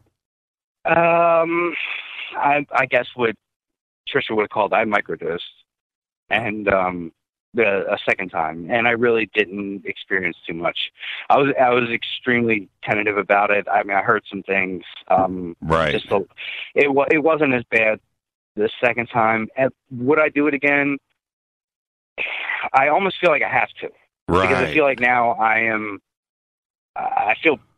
felt somewhat damaged from it because I never, after it happened, basically what happened after everything started to coalesce, the spirals of light with the seconds started to collapse in on themselves. Right. And then my field of vision sort of I came back and I freaked out. I thought I had been gone forever, and I was like, how long was I out? Like, what happened? And they were like, oh, dude, it was 12 minutes. I'm like, no, you don't understand. Nobody can do this. Don't anybody touch this. Put it down. The lady I was engaged to, I was like, she can't do it. Nobody can do it. Nobody can touch this stuff. I was like, I don't understand. I couldn't process it. Right. But it was funny, and it's funny until last night. I regarded this as a negative experience. Right. And then listening to Trisha, there was one thing she said, and I have to paraphrase it, where she said that sometimes people have bad experiences because the medicine shows you something that you don't want to see, but they reflect on it. I'm loosely paraphrasing. I went back and listened today. Right. But reflecting on it today, the one thing that this experience proved to me was the existence of something greater than us. Because up to that point, I was pretty sure, because I had experiences throughout my life. But this moment galvanized my thinking, and like, yes, there's something greater than us, there's something bigger than us. This is not it. And it changed me from that point moving forward. And I always regarded it as negative, but I really have to thank her, because as of today, I started thinking that, yes, it was torturous, it was frustrating, it was horrible. I had to deal with a whole bunch of stuff afterwards, a whole bunch of changes in my life. But I know now that this is not it. What we see in front of us, this is not it. There's so much more. This is the and practice it's a matter round. of knowing. That's right. That's right. Son of Anarchy. I got to take a break right here. Thank you for the phone call, and I'm glad. No problem. Thank you, sir. I'm just glad that you caught the show last night and you called in to let us know. Thank you so much for sharing that with us, my friend. Thank you so much. Thank you, sir. I appreciate it. You have a good evening. You too. That's what I'm talking about. 323-825-5045, 323-275-9695. Son of Anarchy. Thank you so much. I'll be right back.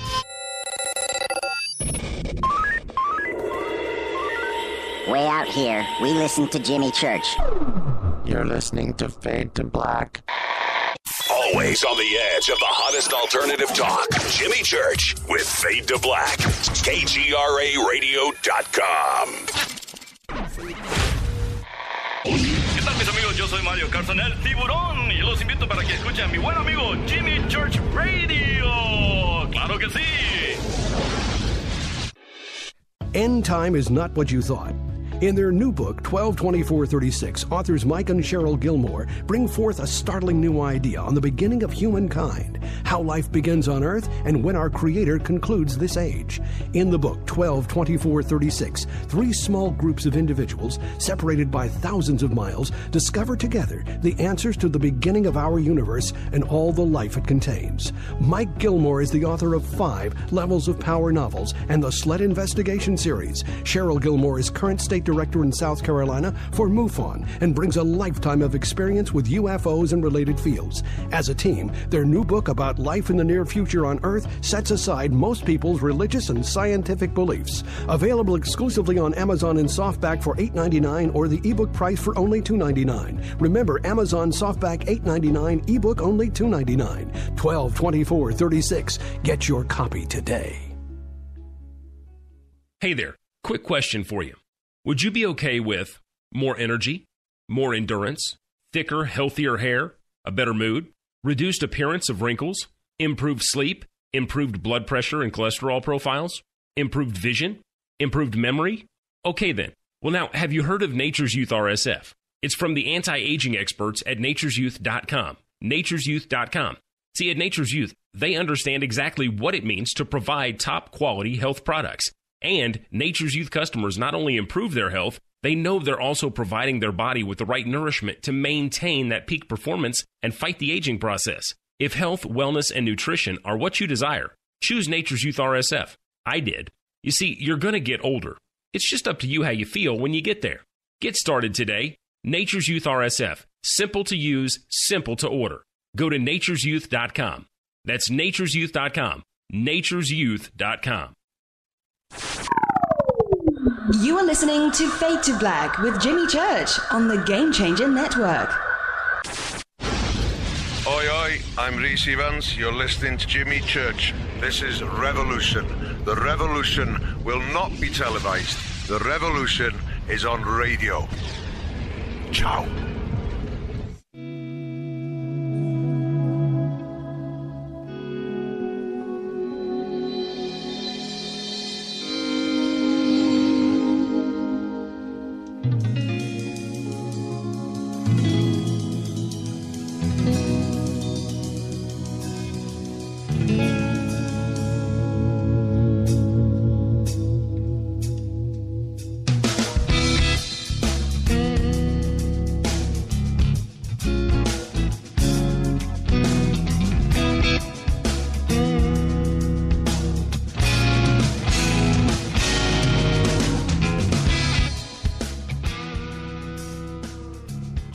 All right, welcome back. Fade to Black. Open lines Thursday night. It is Fadernight. Great call. Yeah, I did say son of anarchy, didn't I? Son of anonymous. Son of anarchy. That's a Freudian slip. You got to love live radio, right? Anything else that'd be edited out and fixed. No, it's live radio. It's cool. Freudian slip. Son of anarchy. Son of anonymous. And Anonymous actually, after the phone call last night, I got an email from him this morning. It was extraordinary. Thank you for that. I know you're listening. And great email. Insightful. And thank you so much for that. Man, that's the thought of one hit, right? I get that. Oh, come on, man. What's the difference between one or two? Take a third.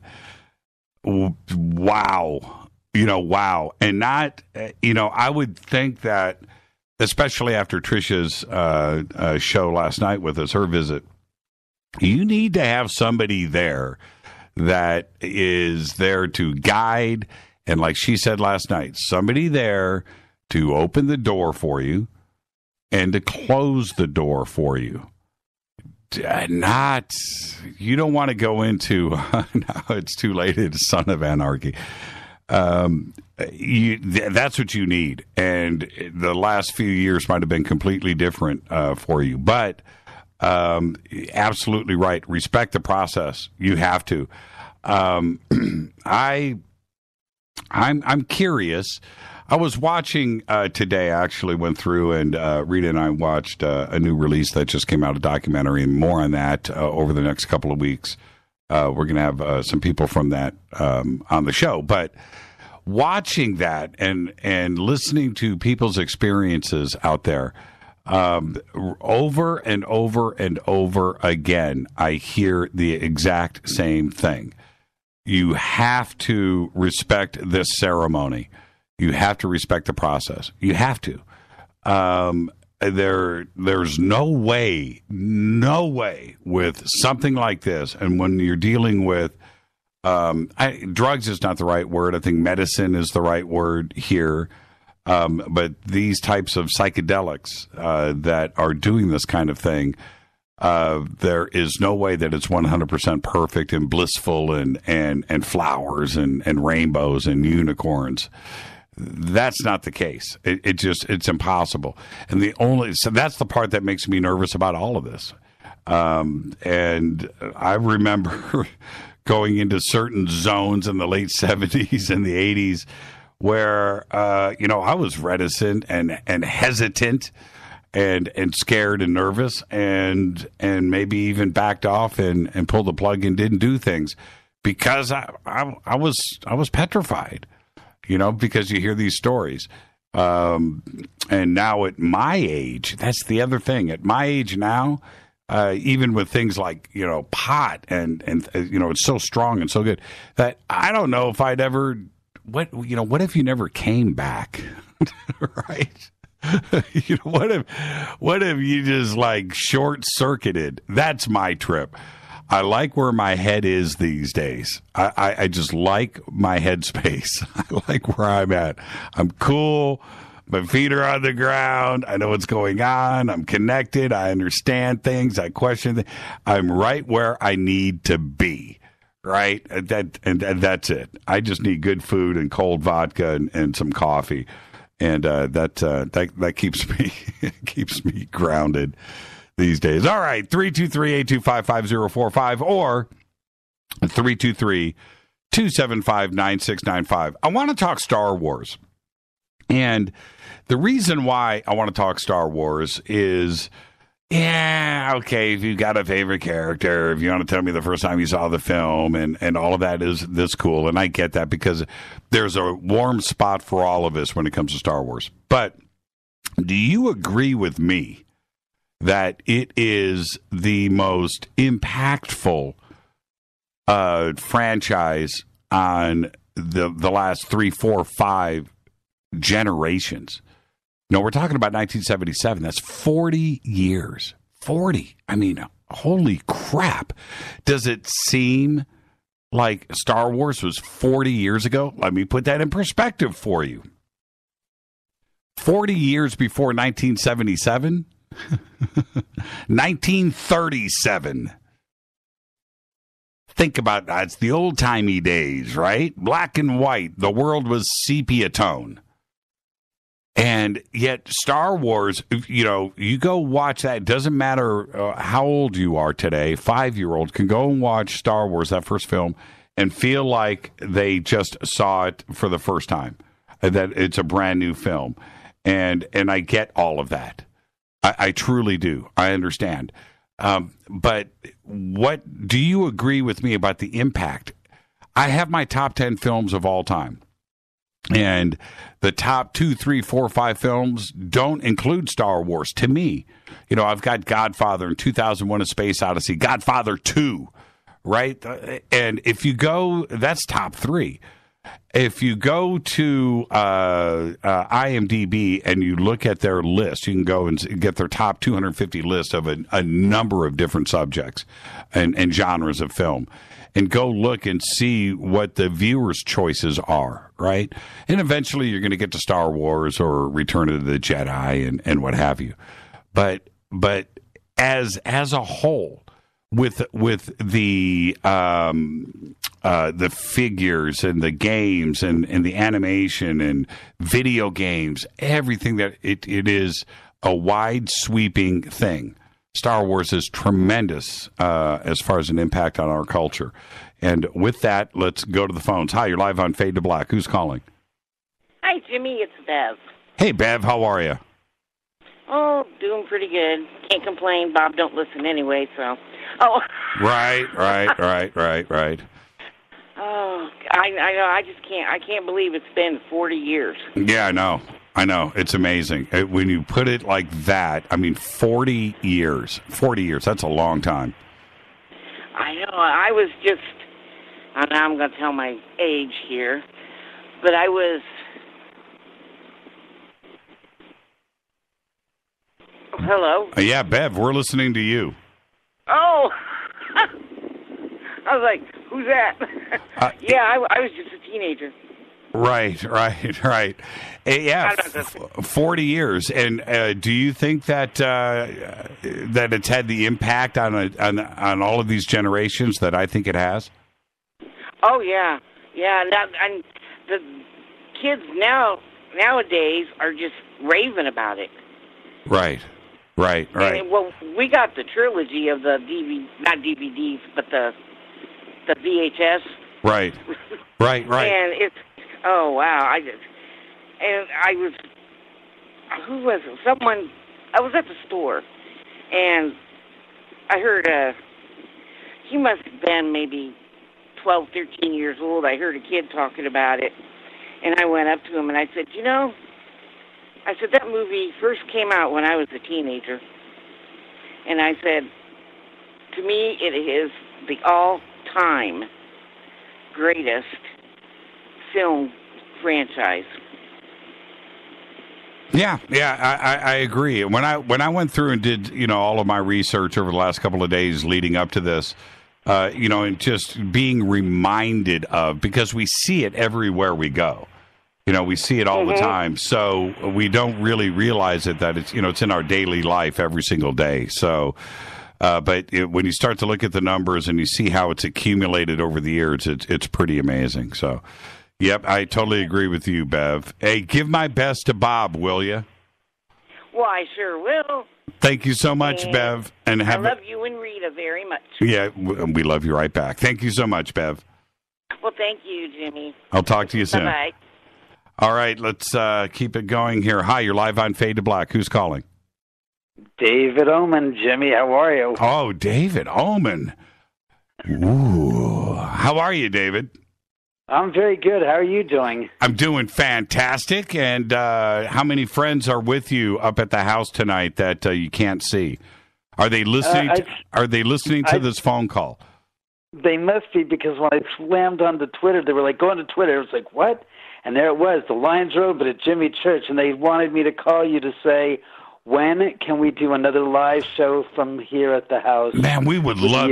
Yeah, we would love to do that. And look, when we do it again, this is what I would like to do.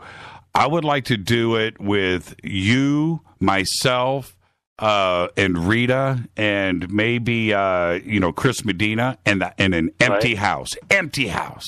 So we can hear everything and see the video and see what's going on upstairs and see what we can do to incite a riot. That's what I would like to do. Are you down for that? I'm absolutely positively down for that. I'll tell you, the house has been extremely extremely active. I won't say haunted. I don't know if you saw, but a week ago on Friday at 3 a.m, I woke up because the dog had piddled in the bed, and I got up and to take her out. And it was strange because I'd come back in the house, and it was like somebody was saying to me, "Put the battery in the REM pod and turn it on." And it was like, okay, I heard that. So I started recording the whole activity of me putting the battery back in the REM pod and turning it on, and documenting it like it was being recorded, specifically with the intent of something going to happen. Right. And sure enough, that gosh darn REM pod within about 5 minutes just started going off on its own. Yeah, you sent me the video. Right. Yeah, and, pretty crazy. I'm still to this minute dumbstruck by it, because it wasn't for a few seconds. It went on for 15 solid minutes. And it's never happened with me personally. Other people have had plenty of experience with the REM pod in the house going off, but with me, never alone.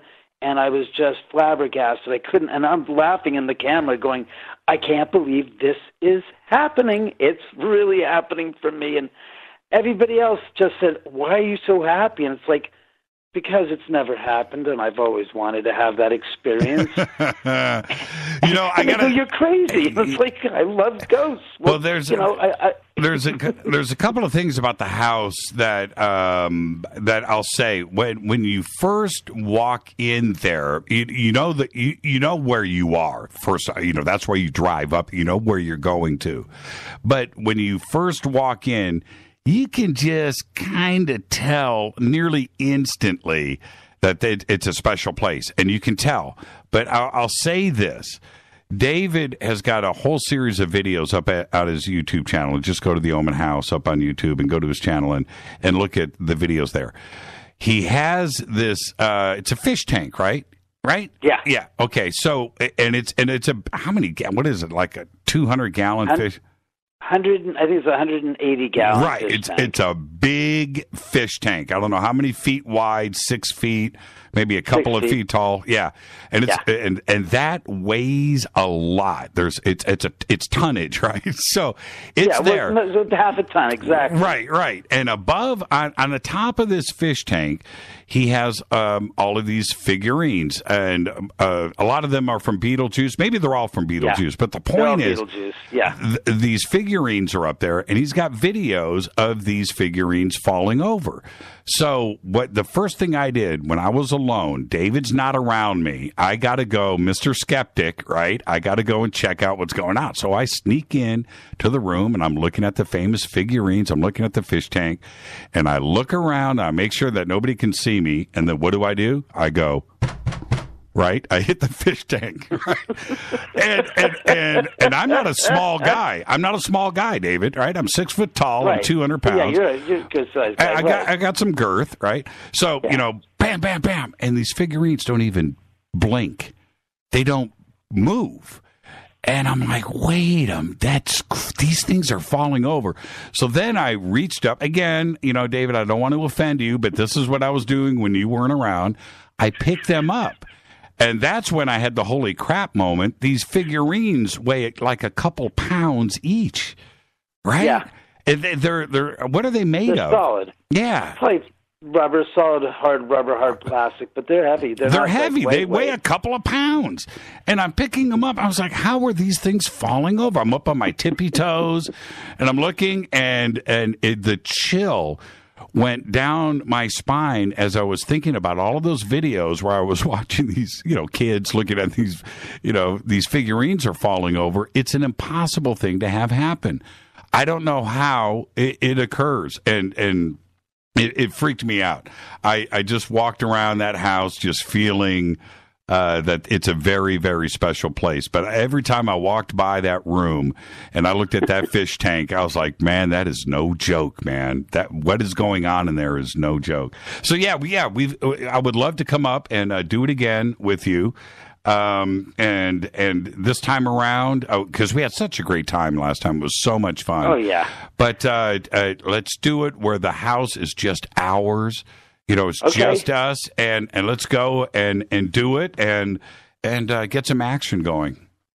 I will say this, the sooner the better, because I have never experienced half the stuff that I've experienced in the past couple of months with the spirit video, walking outside the front door and walking down the steps one at a time, and people have said, oh, that's the shadow of a bug. And I said, unfortunately, if you look closely on a big screen, like I've got a 32-inch screen monitor, you can see the actual shadow go down the stairs one at a time, hugging the stair itself and going down. And I said the shadow would be two-dimensionally, be just covering over it. It would not be going undulating down each stair as it goes down across the driveway into the street and across the street. I was like, and I ran out there the second I saw it by just happenstance.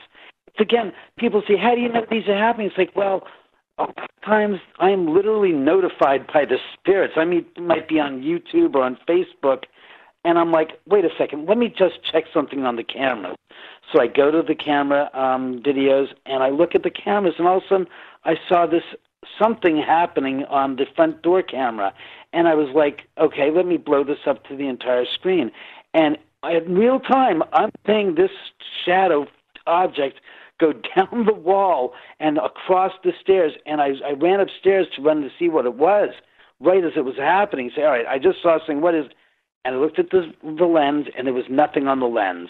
And I looked across the street. I walked in the middle of the street. I looked back and forth, and I'm like, with my fingers going, okay, there's the camera. Here I am. This is where it was. I don't see anything, but that was strange as hell. And it just happened seconds before I ran up the stairs. So I was like, okay, this is definitely something to save. And things have been happening more and more with the EVPs and just strange occurrences on both sides of the on the plateau here with the spirits and the dogs and the cats acting strange and tracking stuff and barking. And my friend said, "Your dogs are acting strange." It's like, yeah. There's something here that they're not happy about. Well, let's get something going here. May, June probably is where things are starting to open up. So we'll talk about that over the next week or so, and let's get another show going up there. It'll be fun. You and Rita give me a call. It's always a pleasure to have you guys up here, and I'd see about getting maybe another psychic up here to see if we can get somebody else with us, with Chris. Absolutely. To really bring up the activity. Maybe even bring Rick Moore, our friend. Yeah, absolutely. Absolutely. Time. Rick is so cool. Yeah, absolutely. All right, David, thank you so much, man, and thank you for the update, and thank you for the video, too. Absolutely. Thanks, Jimmy. And again, to all your Fadernauts, we are looking forward to doing the live show here at the Omen House with yours truly and, of course, Jimmy Church and Rita. So, set it up, and we will have a blast here at the house with you and the spirits. It's guaranteed. David Omen, everybody. Thank you, David. Take care. Thanks again. Thank you. Bye-bye. Have a good night. The Omen House, very special place up on the hill. Let's go back to the phones. Hi, you're live on Fade to Black. Is this K28? Yes, it is. Calling on the K28 line. Wow, K28. How you doing, my brother? I'm doing fine. How are you? I'm doing good, man. Doing good. What's cracking? May the fourth be with you. May the fourth be with you.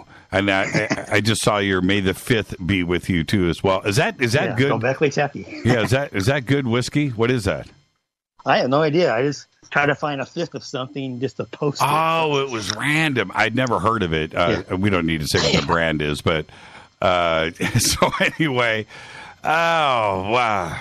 What's up with you? What's going on? My first Star Wars experience. What was it? Okay, May 1977.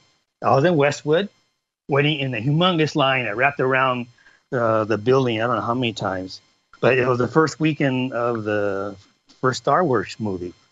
And I remember, is this movie going to be worth waiting in line for 2 or 3 hours? Mm-hmm, mm-hmm. And finally, when it was our turn, people started clapping and cheering, and we haven't even entered the theater yet. And then we all sat down, and then that music started playing, and the whole audience stood up and cheered. At the first movie then and ever since that, the audience was that much involved in watching this picture.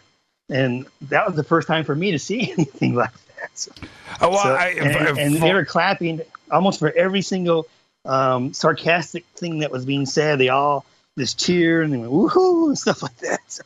I remember there was something really trippy for me about that because I saw it here in the States. I saw it twice. And then I went down to Panama. I moved to Panama, and I watched it down there because it played in Panama. I'd have to go back and ask one of my friends, but it seemed like it played for like a year straight, right? That's what I remember. Like it was in the theater for a long time. And I went back and saw it probably 3, 4, 5 times later on, which would have been late 77, early 78. I probably watched it a half a dozen times with my friends. And I've never done that with a movie. I've only done it maybe once or twice with Rita, where we've gone back to a film in a theater and saw something a second time. But you just don't do that these days. But back then, no videotape. There was no way to get you had to go and see it in the theater. And I did. I remember seeing it probably, I don't know if I saw it 10 times, but maybe that's maybe possible. Went back and saw it over and over again. And you're right. I don't remember the whooping and hollering in the beginning, but certainly later on, people were laughing and clapping as scenes started. And I've never experienced anything like that since Star Wars. Yeah. Yeah, it was one of those one-of-a-kind, once-in-a-lifetime things as far as I'm concerned. It was a big deal. You know, in Hollywood, and I've gone back and looked at some of the historic photographs of the period, Jaws was like that for sure. The Godfather was like that for sure, where the lines were wrapped around the block in Hollywood. Star Wars was like that. There are a few premieres today that are kind of, but back then, it was a whole different vibe, and the excitement and staying up and getting in line for those movies. Yeah, Superman. Remember Superman? The first one was Christopher Reeve. Those are popular. Yeah. And the original Indiana Jones, that was popular too. Yeah, again, I'm going to say kind of like but not like Star Wars. Not even close to Star Wars. Not even, Star Wars is like in its whole nother. I was looking at the numbers today, and Marvel and their series of movies has made $11 billion with that franchise. But it's been, it's like 20, 30, 40 films, to get to that $11 billion. So it's a bit, and those are modern numbers. That's modern money. And when we look at the Harry Potter franchise, which is number 2, Marvel's number 1, Star Wars being number 3 at $7.5 billion. But Harry Potter, again, is modern money, and it's different how they got to that number and got to that number quickly. Star Wars is a different kind of number. It's older money. If it was equated out into today's dollars, it would be a number 1 far and away. But between 1980 and 2017, the dollar's doubled. Yeah. So whatever the $1977 is double. You double that to get back 2017 dollars. That's exactly my point.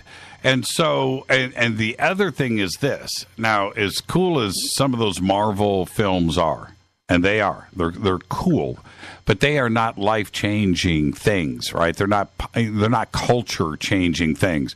Harry Potter, as cool as those movies were, I've only seen like 2, maybe 3. Are not going to be talked about in 20 years. Nobody's going to be sitting around in film school talking about the Harry Potter films, but they will be discussing Star Wars. And Star Wars will be discussed like The Godfather till the end of time. And that's the difference when we start looking at this. So it is certainly the most impactful, powerful, and most successful franchise in cinema history. It is that big of a deal.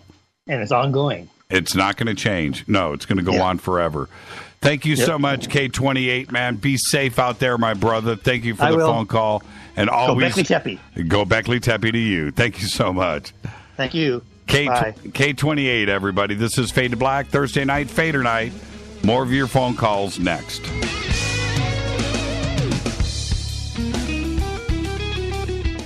Hi, everybody. This is Rob Halford, the Metal Guard on JimmyChurchRadio.com. KGRA Radio. Intelligent talk. Okay, nurse, let's get this man to the ER stat. Right away, doctor. We see this every day. Heart attack or angina pain due to blocked and clogged arteries. Chelation can remove obstructions or blockages from arteries and help avoid painful and expensive surgery. Now there's Angioprim. It's a liquid oral chelation product that you take with juice. You start to feel the results fast. Angioprim increases blood flow all over the body, and that means more energy and strength to take on the day with less aches and pains. 60 years of research has gone into chelation, and Angioprim is the result. A safe and easy way to unblock your veins and arteries from buildup that slow circulation. Paging Dr. Jones. Please report to the emergency room right away. Log on now for a special radio offer from Angioprim. That's angioprim.com/radio. ANGIOPRIM. Angioprim.com/radio or call 877-882-7221. That's 877-882-7221. So, you love talk radio? Then you'll love TalkStreamLive.com. TalkStream Live is always on, 24/7, with the best streaming talk shows. Find your favorite talkers and discover some new ones. It's free, readily available online or on the smartphone or tablet. Finding your favorite talk shows all in one place has gotten a whole lot easier. Just go to TalkStreamLive.com. Be sure to download the free apps from Google Play or the iTunes App Store. My name's Doug Salamone, and I have a new show for you that will blow your mind. So what kind of show is it? It's a podcast, and it's called In the News. And you can find us at inthenewspodcast.com. We talk about what's new, what's crazy, what's out of this world, and we'll dissect those thoughts, ideas, and events right here on the show. And hear all the news you may have missed or really don't give a crap about, but want to hear anyways. So come on over and meet me at inthenewspodcast.com. That's inthenewspodcast.com. Did you know that when you're on the road with limited data or Wi-Fi available, you can still listen to every minute of Fade to Black by just calling 605-562-4482. No smartphone, app, or internet needed. It saves your data plan and no extra cost if you have unlimited minutes. Just call 605-562-4482. You can listen to me, Jimmy Church, on any phone, anytime, anywhere. Go Beckley Tappy.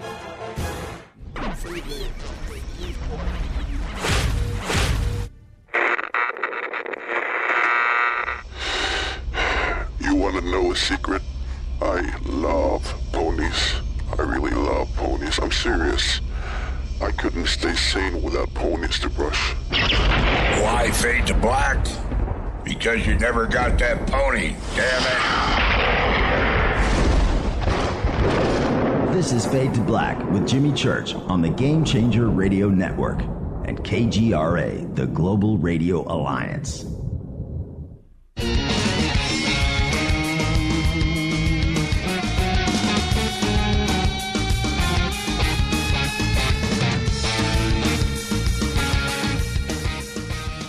All right, welcome back. Fade to Black, Thursday night, Fader Nights. Chat rooms are going, tweeters going. Follow us on Twitter at JChurchRadio. This portion of the show is brought to you by River Moon Coffee, makers of the Fade to Black blend. That's right, it's smoky. Just go to the River Moon Coffee banners over at JimmyChurchRadio.com. Click and use the promo code F2B Blend when you order, and you're going to get 15% off. There you go, River Moon Coffee. It's Thursday night. It's Fader night. Taking your phone calls, 323-825-5045 or 323-275-9695. Lots of subjects on the table, but of course, Star Wars, man, 40 years. It's unbelievable when we look at it in those terms. And think about it. Go back to 1977. It's 1937. 40 years is a long, long time. For us, our generation, my generation, even though it seems like time is blazing by right now, I think our generation, those out there that are 40, 50 years old right now, 55, we still feel 20. We feel a little smarter, but we're not old. We're not. We're cool, right? All music is, it's a different thing. We are not our parents, because my parents, if they're listening right now, my parents back in 1975, 1977 were old, and they were in their 40s, right? Early 40s. They were old. I looked at them as being adults. They were not cool, and the music that they liked was stuff from the 60s or the 50s. And it just wasn't the same thing. That's not the case today. Somebody that's 50 years old like myself is a Black Sabbath fan, a Led Zeppelin fan, a Metallica fan, Rage Against the Machine, Today, you know what I listened to today? Are you guys ready? Today, I went through a bunch of Rammstein. Oh, my. What a great band. Yikes. Let's watch it on May 19th, later on this month. Rammstein Live in Paris is coming out, and I was watching some sneak previews to that. Holy mackerel. What a great band. Rammstein. You like Rammstein? You know, I don't know. They sing in German. Some of it's in English, but I don't even care. Man, I don't know what they're singing about. But, wow, love me some Rammstein. Incredible. Watch some Rammstein at Madison Square Garden. And that's what I'm saying. We are cool. This generation is cool. It's different today. This generation is, and when I think about, Star Wars in 1977, and here we are today, 40 years later, man, it blows my mind. So truly, and I mean this, may the 4th be with you. I got some email from Renee during the break. Renee's a little upset that I'm not giving enough credit to Star Trek. Well, look, and Renee, your emails are correct, but I'll say this: it's may the 4th be with you. It's about Star Wars today. Yeah, I used to say, I literally have flip flopped over the years between Star Trek and Star Wars, being a Trekkie or being a Star Wars fan. I flip-flop so many times. I can't even count. And it wasn't like I was, a bandwagoner, jumping on and trying to be with the cool crowd. It's just my feelings for both franchises have flip-flopped. Today, and she just said, Renee just sent this email. She says, when's the last time you heard an astronaut or anyone who has worked for NASA say that they were inspired to work in space exploration because they were influenced by Star Wars? But they say all the time about Star Trek. Yeah, okay. I think the email is more interesting than maybe the facts behind that. I'm not so sure. About that. But Star Trek, with the thing that blows me away the most about Star Trek, besides the warp drives, are the communicators. The communicators were definitely cell phones. I mean, a complete vision of the future where in 1968, 69, when you're watching them talking those communicators, it seemed like so far in the future and it would never happen. And that was some real science fiction stuff going down. And today, what could be more commonplace than a cell phone or the ability to communicate like that, or FaceTime and so forth? That part of Star Wars or Star Trek to this day blows my mind. And speaking of that, and talking about franchises, check this out. This was announced today. A Game of Thrones spinoff, or possibly spin-offs, plural, or prequels or sequels are all in the works. HBO said in a statement today that it has closed deals with 4 writers to explore different time periods of George R.R. Martin's franchise. Now, the network also said that Martin would also be involved in writing scripts.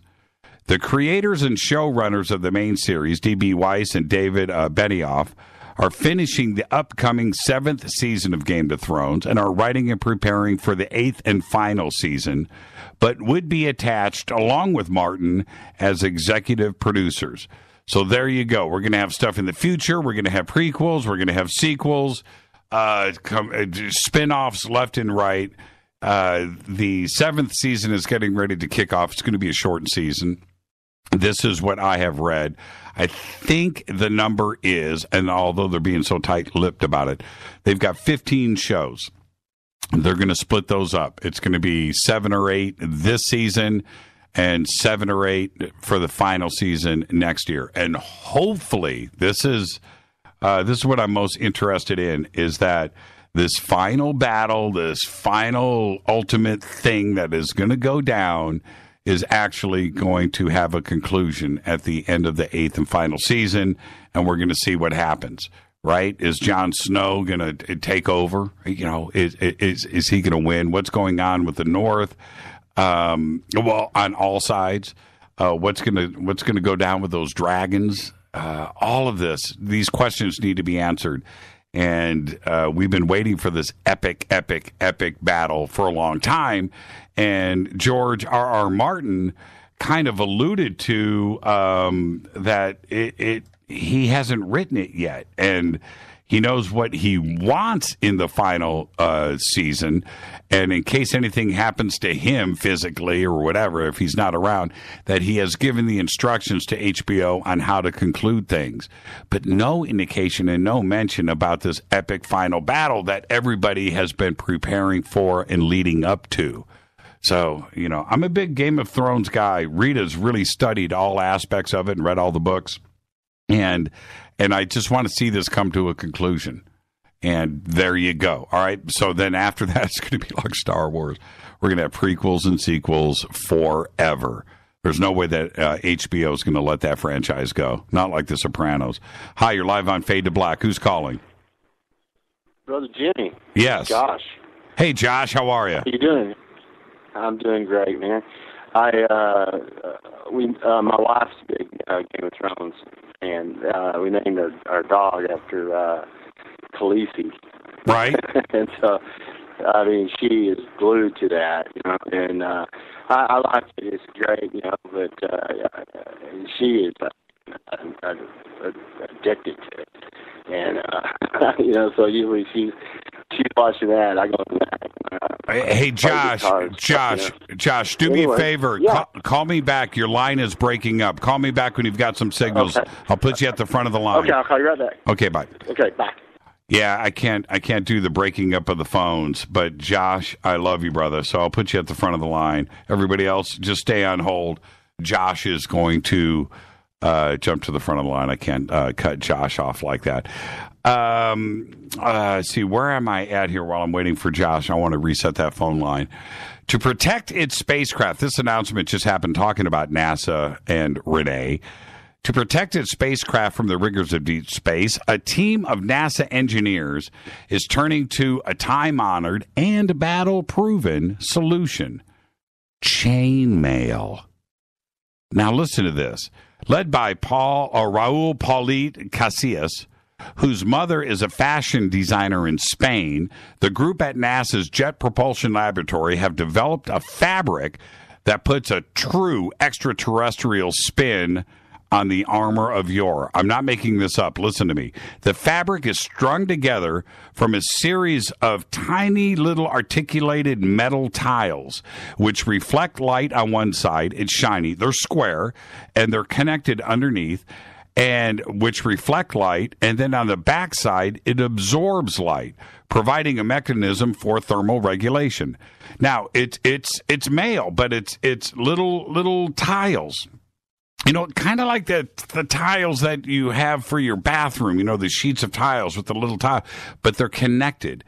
And it's pliable, it's durable, it's crazy looking, and it can be completely manipulated into a variety of shapes and not changing its actual strength. Which that versatility makes the material well suited for a range of applications, like maybe the outside of spacecrafts or a space station, a space capsule to protect it from debris, or maybe even spacesuits for the astronauts. It's a crazy looking material, man. This is straight science fiction Terminator stuff. It's really cool. We'll get it up there on Twitter here for you to check it out. All right, Josh, are you set? I'm set. How does this sound? Now I got you, brother. Now I got you. Okay, back to Game of Thrones. I'm so sorry, man. We live way out in the boondocks, man, and it's just a horrible phone reception out here.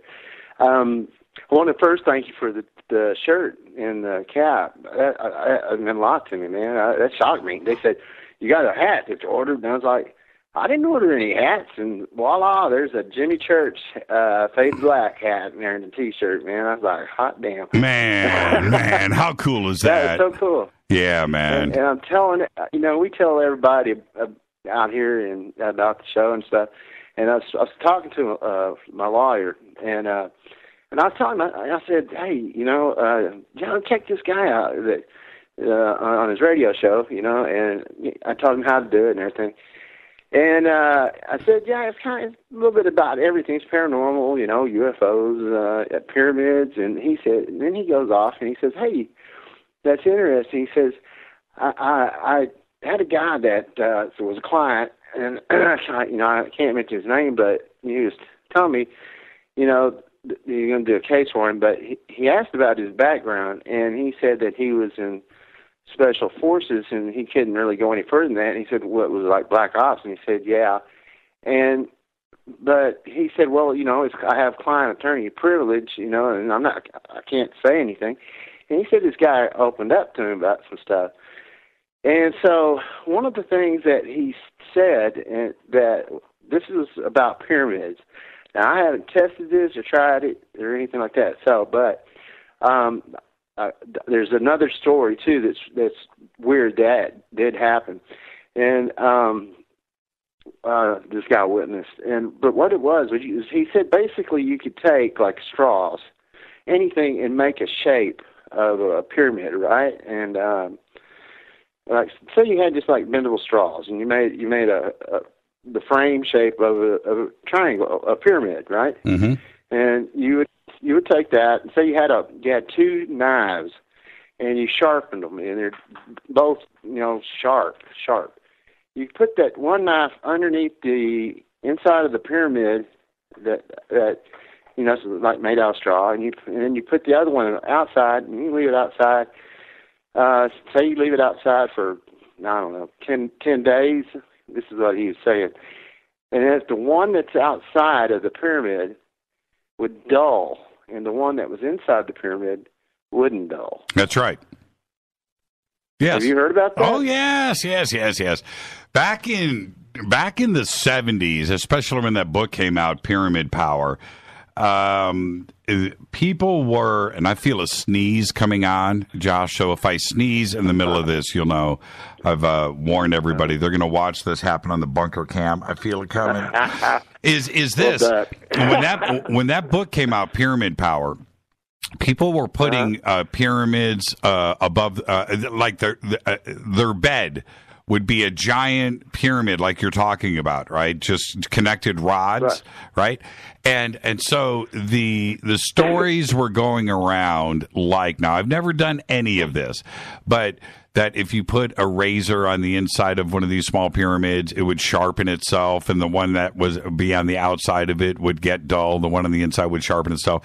That fruit would stay fresh. You could put a slice of banana on the inside of one of these pyramids, and it wouldn't, and of course the slice of banana on the or orange or apple or what have you, meat. So there were all of these stories going around, myth and legend about pyramids and pyramid power. Now, I'm not saying that there isn't something to it. I think that pop culture took it to the extreme.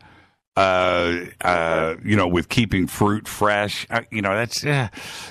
people were wearing them on their heads. To this day, you can go out. I mean, there are people that have pyramid hats. They wear them on their heads. Really? I've never seen that. Oh yeah, man. Oh yeah. There's plenty of it out there, and I remember going to. This is no joke. This was in Indianapolis, and back in the day, I don't know how old you are, but back in the day in the 70s, there were waterbed stores on every corner. Right? Waterbeds, right? And I went into this waterbed store with my parents. They were looking to buy a waterbed, and there in the waterbed store were pyramid waterbeds. Right? That had the, lights on it, and these pyramid waterbeds. And you had to position them, with a compass. And I remember that whole spiel that we got from the from the sales guy telling us about that. I think somebody just posted, here it is, Pyramid Power. Yep, by Max Toth and Greg Nielsen right here. There it is, the book, Pyramid Power. It's up in Twitter. Well, one other thing this guy did was he got to know this guy, this lawyer guy, got to know this guy real well.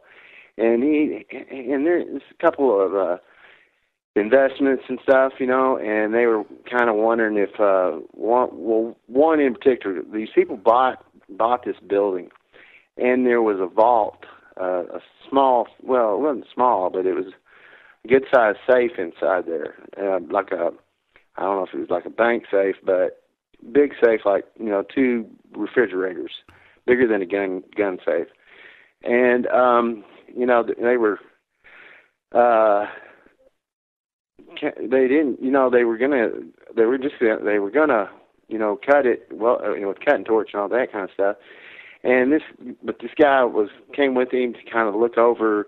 I forgot what the reason was, but I'm trying to get him to call in and tell you about this stuff. And he's got some cases he's doing right now, but he said he definitely would. He's definitely going to check you out. But that he said check the doorknob, and they thought, like, what? Check the doorknob. So they checked the doorknob, and sure enough, inside the doorknob, and we're talking an old building, and inside the doorknob was a piece of paper in there with the combination. And he asked the man, he said, how did you know to look in there and stuff? Was this part of your training and stuff, or and he said yes, that they studied ESP and stuff, and so wow, and yeah, and he was in the Army, special ops, I guess 20 years, something like that. He also went on another one where they went to a place where they were going to invest in by a company, and they wanted it kind of looked at because they weren't sure if it was. I think it was kind of like one of these companies where they're trying to do 0-point energy type stuff, and they went in and he got about halfway through this building that they had in there where they were developing this their R&D building. And he got about halfway, and he spotted out that he said, well, this is how they're doing it. See that compressor right over there? And he pointed it out within 30 seconds. And it was fraud. It was all fraudulent. And he called that out. But anyway, he's going to call you. He said he would. I believe he will. He's an honest guy for a lawyer, He did me a good job, man. So, and real quick, thing about on the Star Wars, Star Trek. Yeah. I kind of think that the Star Trek deal with NASA is because it was in the 60s, 68, and I mean, that's when NASA was kicking, in high gear, man, and they were bringing the actors out there to NASA. So that's kind of, I think, has why you have more Star Trek influence, Yeah, with that's NASA. a really, really, really good point. Star Trek was way before Star Wars, at the height of the space program, where every kid in the United States wanted to be an astronaut and go work for NASA and have a job at the Kennedy Space Center. You know what? You're absolutely right about that. I didn't even think about that. And that's why you are Josh, man. And do me a favor. Yeah. Enjoy that hat. Take some pictures, man. Send them to me, will you? I will. I will, brother. And I appreciate it, man. And I love you. Take care. I'll talk to you soon. Love you right back, Josh. Thank you so much, my friend. Hi, you're live on Fade to Black. Who's calling? Hey, this is Ward from Fort Myers. Hey, Ward from Fort Myers. How are you? All right. How you doing, Jimmy? It's good to hear your voice, man. How you been? All right. Hey, I was thinking about something today, and I thought of you. Back in '99, I got arrested here in Florida. Yeah. And I was in jail, and I met this guy, and he turned out to be a nice guy and everything. So he started, to let me know about his life and stuff. And he told me that he was a schizophrenic, and that the reason he was in jail is because he thought that he had to steal sunglasses for vampires, or they're all going to die. He said he saw it on a commercial or something. I guess there was a Ray-Bans commercial back then. Okay. Something like that. Right. Yeah. Yeah. So anyway, so he busted into this sunglass place and stole all these sunglasses. But he said, I was off my meds. I knew that was crazy.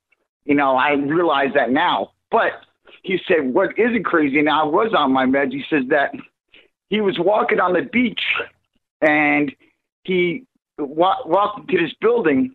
And in the building were all these books. And all the books had future dates on them.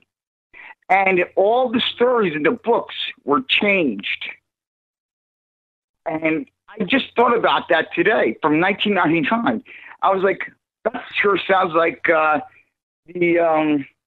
Mandela effect. Yeah, that's pretty trippy. That's pretty trippy. Yeah, man. I mean, I was like somebody, maybe, I don't know, man. It's just like, that is weird that, he would say that to me back in 99. Yeah, that's pretty weird. Sounds like, and see, the thing is, what that kind of reminds me of? The movie 12 Monkeys, right? Where, you think that somebody's nuts, right? You think that, but he's a time traveler and you just can't even relate to what he's saying. And as soon as somebody says something as outrageous as that, then you immediately jump on what? Dude's crazy, right? Right. That's exactly what I thought. Yeah. Well, you're saying it now. Right?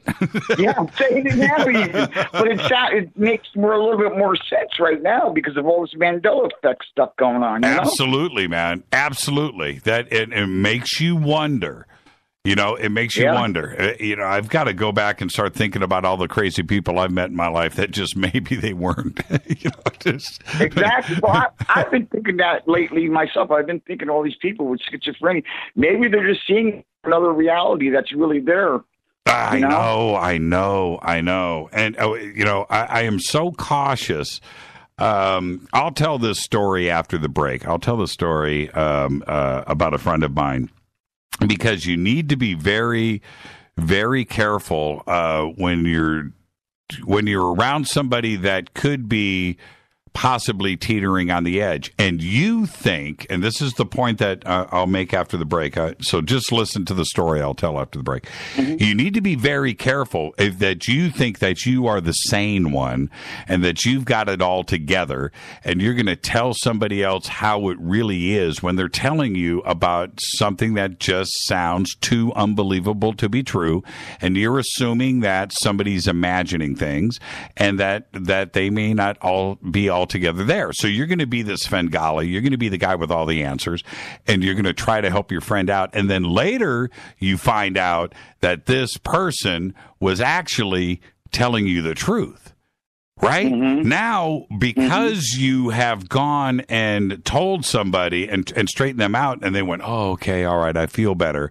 But then they find out that it was actually true the other way, and then they find out that then that's what will tip them over the edge. They don't know now, and their mind is swung 180 degrees in both directions, and that's where you've got to be very, very careful when you're talking to somebody about stuff like this, because you don't know who to trust. No, you don't know. You do not know the truth until you know the facts. You don't know the truth. Right? So you need to be very, very careful. I'll tell that story after the break. I got to be very careful on how I tell it, but I will do it right after the break. Hey, thanks for the call. Ward, you behave out there. Jimmy. Have a good night. You too, my friend. Thank you so much. Ward from Florida. This is Fade to Black. Open lines, 323-825-5045. Or, what's our new number? What's the new number? It is 323-275-9695. It's Thursday Night Fader Night. I'll be right back.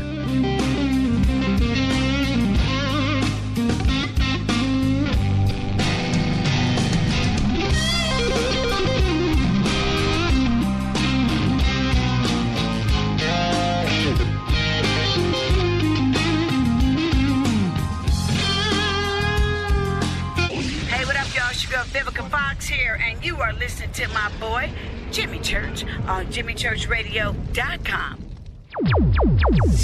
Despite popular opinion, reading a book will not make you smarter, but listening to Jimmy Church will. So you went to dinner last night and you had your favorite pasta. Ugh. Or maybe you had a heavy spicy meal and it left you. Ugh. GetTheT.com. Maybe you mowed down a huge steak and your plumbing is all plugged. Ugh. GetTheT.com. Our super strength tea will take care of your occasional. Ugh. It's all organic and non-GMO. Get rid of ugh. We have so many great supplements, but our super tea is number one. GetTheT.com. That's GetTheT.com. Levels of Power. Fact or fiction? Author Mike Gilmore brings political thrillers aligned with the latest news stories direct from our nation's capital. Immigration and border security. High tension in Southeast Asia. A Supreme Court nomination. Follow Senator Randy Fisher through the halls of power as he confronts the issues that affect our everyday lives. Fast-paced political thrillers. Levels of Power. Discover more at michaelgilmore1.com or amazon.com. Get hooked today. When you take the beans from Central America with dashes of Indonesian and African mixed in and then roasted to the dark side of Fade to Black, you create the ultimate brew of fringe. Introducing the Fade to Black blend from Rivermoon Coffee. Yes, Rivermoon's darkest customized roast was created for the love of Fade to Black. The alchemy of masterful roasting and smoking the beans is in every sip of this full-bodied, dark Java. I need my coffee dark, deep, with distinct bittersweet chocolate highlights, just like the bunker. Leaning further into the darkness of the roast is Fade to Black blend from Rivermoon Coffee. Just click on the banner at jimmychurchradio.com and use the promo code F2BBLEND for 15% off of your order today. Go Beckley Teppy. What's up, Fadernauts? Studio Dome loves Fade to Black and the F2B audience so much that they have put together the ultimate stereo Bluetooth system. They've done it just for you. Man, check this out. The Studio Dome SBB2 stereo system is here. It's featuring two Studio Boombox 2 SBB2 wireless Bluetooth speakers, packed in its own custom hard shell case. This Studio Dome system features the very latest in stereo Bluetooth technology. The two full-range boomboxes are in true wireless stereo. You've got to hear this. It's amazing. It's just $129 and use the promo code JCRTWS and you'll also get free shipping. It's simple. Just go to jimmychurchradio.com, click on the Studio Dome banner. Go Beckley Teppy. Erica, Brittany, Gabby, and you're listening to jimmychurchradio.com. It's not a lifestyle we chose. We were born this way. KGRAradio.com.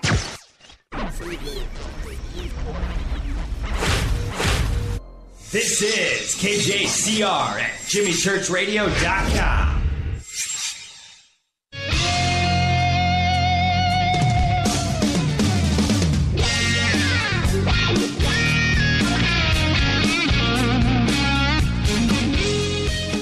All right, welcome back, Fade to Black.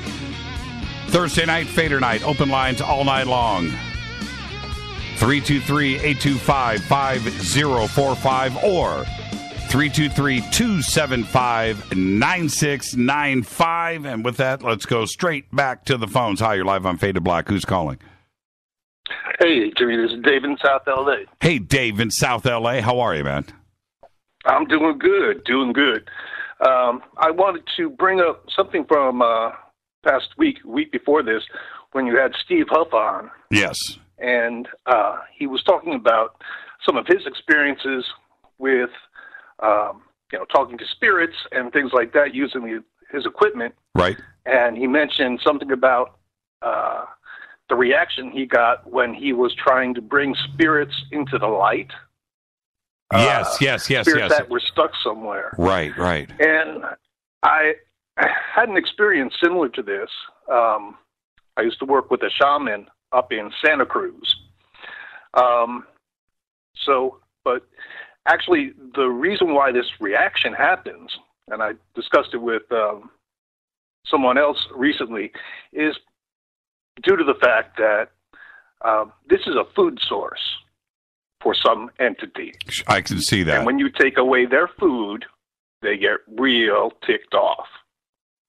I can see that. And I got a couple of emails after Stephen was on the show saying that what he was doing was, opening up portals and the gates of hell, and it was wrong and we shouldn't promote that. And I got more than a few emails about this, and I could see those types of reactions from people, and I can totally understand that. When you listen to, and when I asked Stephen about that, had he seen the world, what is it like on the other side? Because when you listen to the spirit box and you listen to how that communication is going on, it's creepy. It freaks me out, right? And what is that nether world, that emptiness that is out there, where it just seems like these spirits are depressed, they're bummed out, they're lost, they don't know where they are, and they're somehow connecting with Stephen, and there's this melancholy, this sadness thing.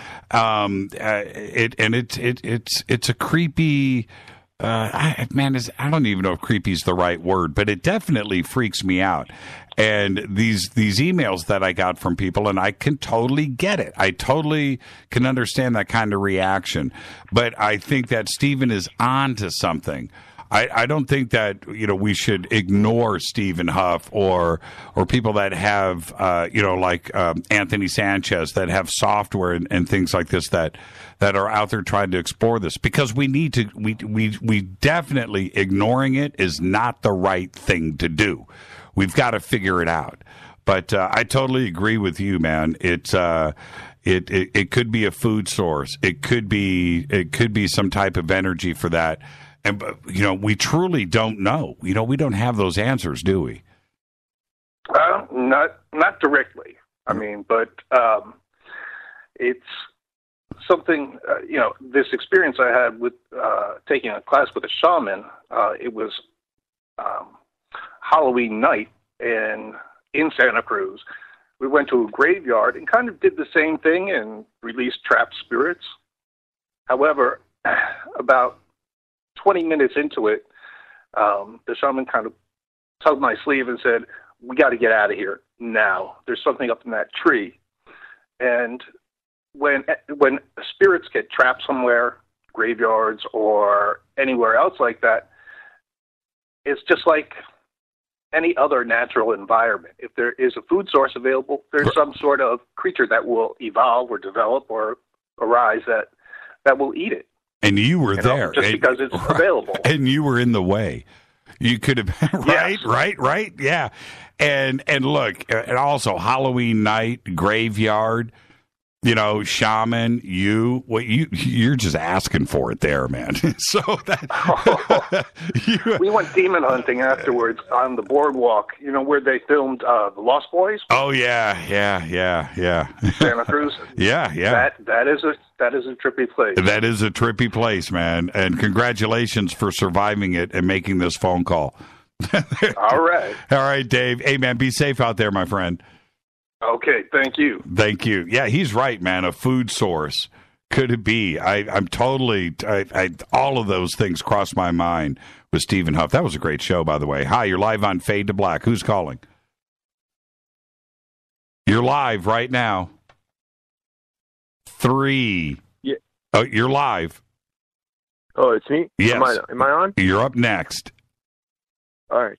Yeah, I'm Pat from somewhere in L.A. Oh, Pat from somewhere in L.A. Okay, I'll go with that, Pat. How are you, man?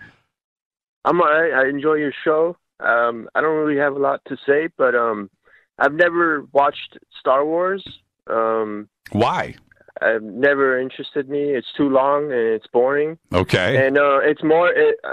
As a child, I knew it was propaganda, and but I enjoyed watching James Bond. I've watched James Bond movies like from the beginning. That's an interesting thing for you to say, Pat, the propaganda side, because when the first time that I Star Trek. Yeah, okay, but with Star Wars, It felt like the Third Reich, right? The uniforms, the way that they looked, it felt so Nazi-ish. Exactly. Yeah. It's disturbing. Yes. I totally got all of it. You're absolutely right.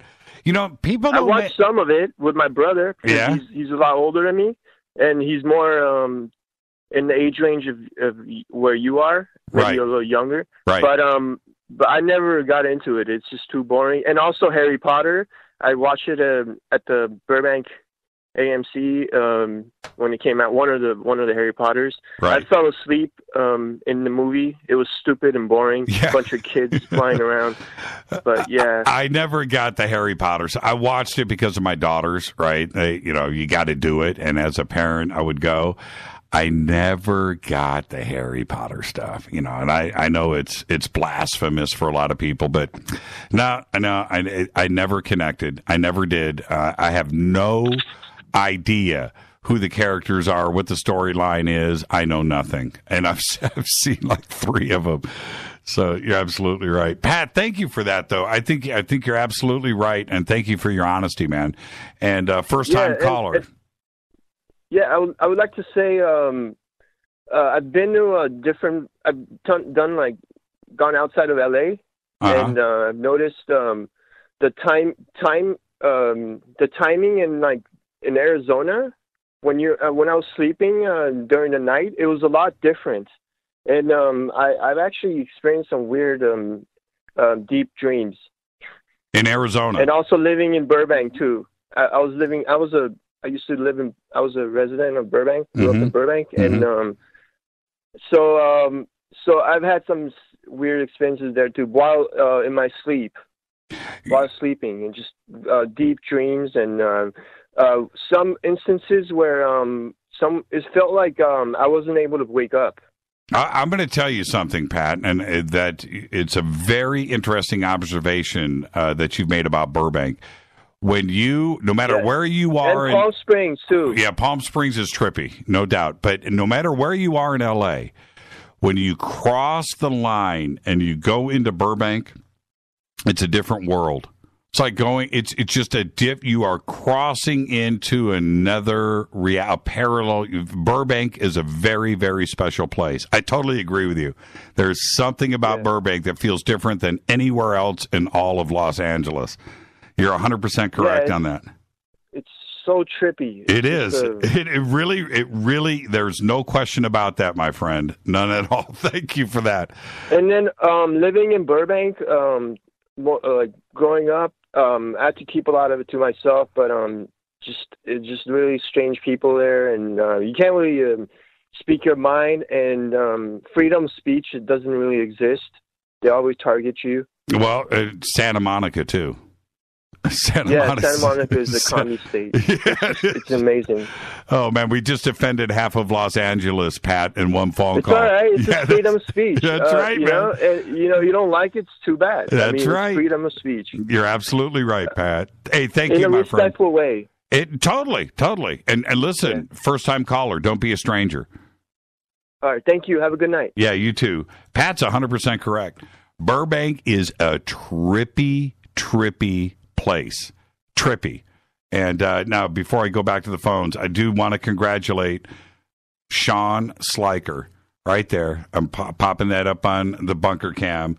Sean Sliker, congratulations, my friend. You won the Studio Dome stereo Bluetooth system in a hard shell case. Did the drawing earlier tonight on the show. Again, congratulations, Sean Sliker.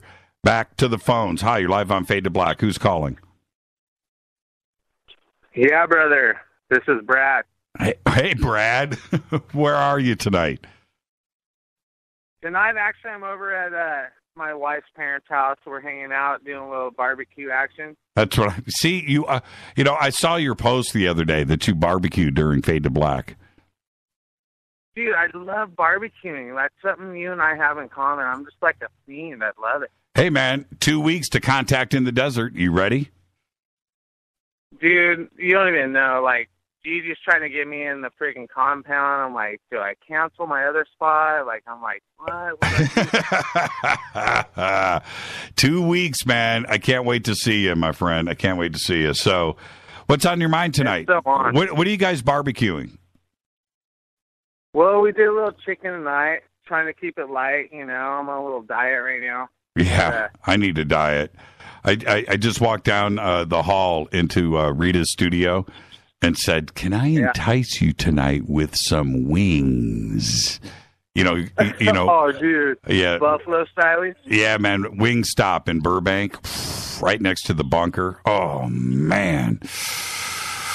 Yeah, that sounds great. Yeah, man. So we're gonna do some Wingstop on the way home. Got to do it. And you know what's so cool is that joint is open till midnight. So, you know, we wrap here at 10, and now that I know it's wings tonight, and she gave me the go-ahead, I'm going to shut down the bunker in nanoseconds. You're going to see the good night tweet. That's not even fair, dude. Like, open till 12. I know, right? And they're you know, everything on the menu is just so good. And tonight I think I'm going to go burning hot. So anyway, see, I'm already salivating. I'm looking at the clock. 13 minutes. 13 minutes to Wingstop. So, what's on your mind tonight, Brad? So check this one out. I gotta recap this week, dude. I'm so amped on all the ladies you had on. Like, dude. I know, right? I was hooked. I was like hitting the podcast. For all you Fadernauts out there, if you don't have the podcast, you got to do that. Just driving into work every day, I got an hour drive. Right. Boom, knock out an hour there, an hour at work, you know. Yeah, man. I got you covered, you know, brother. Yeah, man. But anywho, yeah, the ladies this week really touched home with a lot of things with our family, and it's like helping out. Even my son was listening to it. He's 9 now, and he's just like amped. I think I might bring him out to Contact next year. He's like, he's feeling the vibe, you know. He's getting there. Yeah, he's getting there. He's already there, but I'm kind of a little selfish, like being out there myself. And well, yeah, get him to he's got to get to double digits, and then take him to Contact. Get him to 10. And then get him to a double. But see, this is what was great about this week. Annie Jacobson coming on and talking about telekinesis and ESP and the CIA. Yeah. And that whole thing about mushrooms and truth serums and what they were doing. And then that folding into, the communication that Annie was talking about, absolutely incredible. And then folding that into Caroline Corey and her new film, and Contact and Community. I'm telling you, that documentary, even though it's not fully available yet, but when it is, that's a game changer, and it's going to flip some people out. And then I know you're just like teasing me too. You're all, I already saw it, this and that. And I'm like, dude, come on, you're killing me. Well, see this thing. I did. That was my choice, and the reason why I did it like that was because after seeing the film, there was no way that I couldn't talk about it. I couldn't. I had to. I had to do it. Caroline put a lot of work into it, and it's an amazing film. What ended up happening, I can't give away, her private stuff or her business stuff, but some things happened with the distribution. It started to expand. And so what was imminently going to be released is going to have a larger release a little bit later in about a month or two. And those contracts, all that, it's complicated. It's a mess. Otherwise, the film is ready to go today. But that's why, and that happened over the last week between her coming on the show. So that's why things are delayed. But it'll be worth it. You guys are going to love it. And then of course, what about Trisha? That's what I'm saying. Yesterday, I was sick. That's what I'm saying. That folded from Annie to Caroline, folding over to Trisha. It was like one long show this week. It was like one long continuous feeding. Yeah, Trisha was amazing. Absolutely amazing. Very, very cool person, too. On top of that, I knew when I had first met her with Rita, There was something there. I just thought, man, what a well-grounded, amazing person, amazing soul. And hey, can you do something for me though?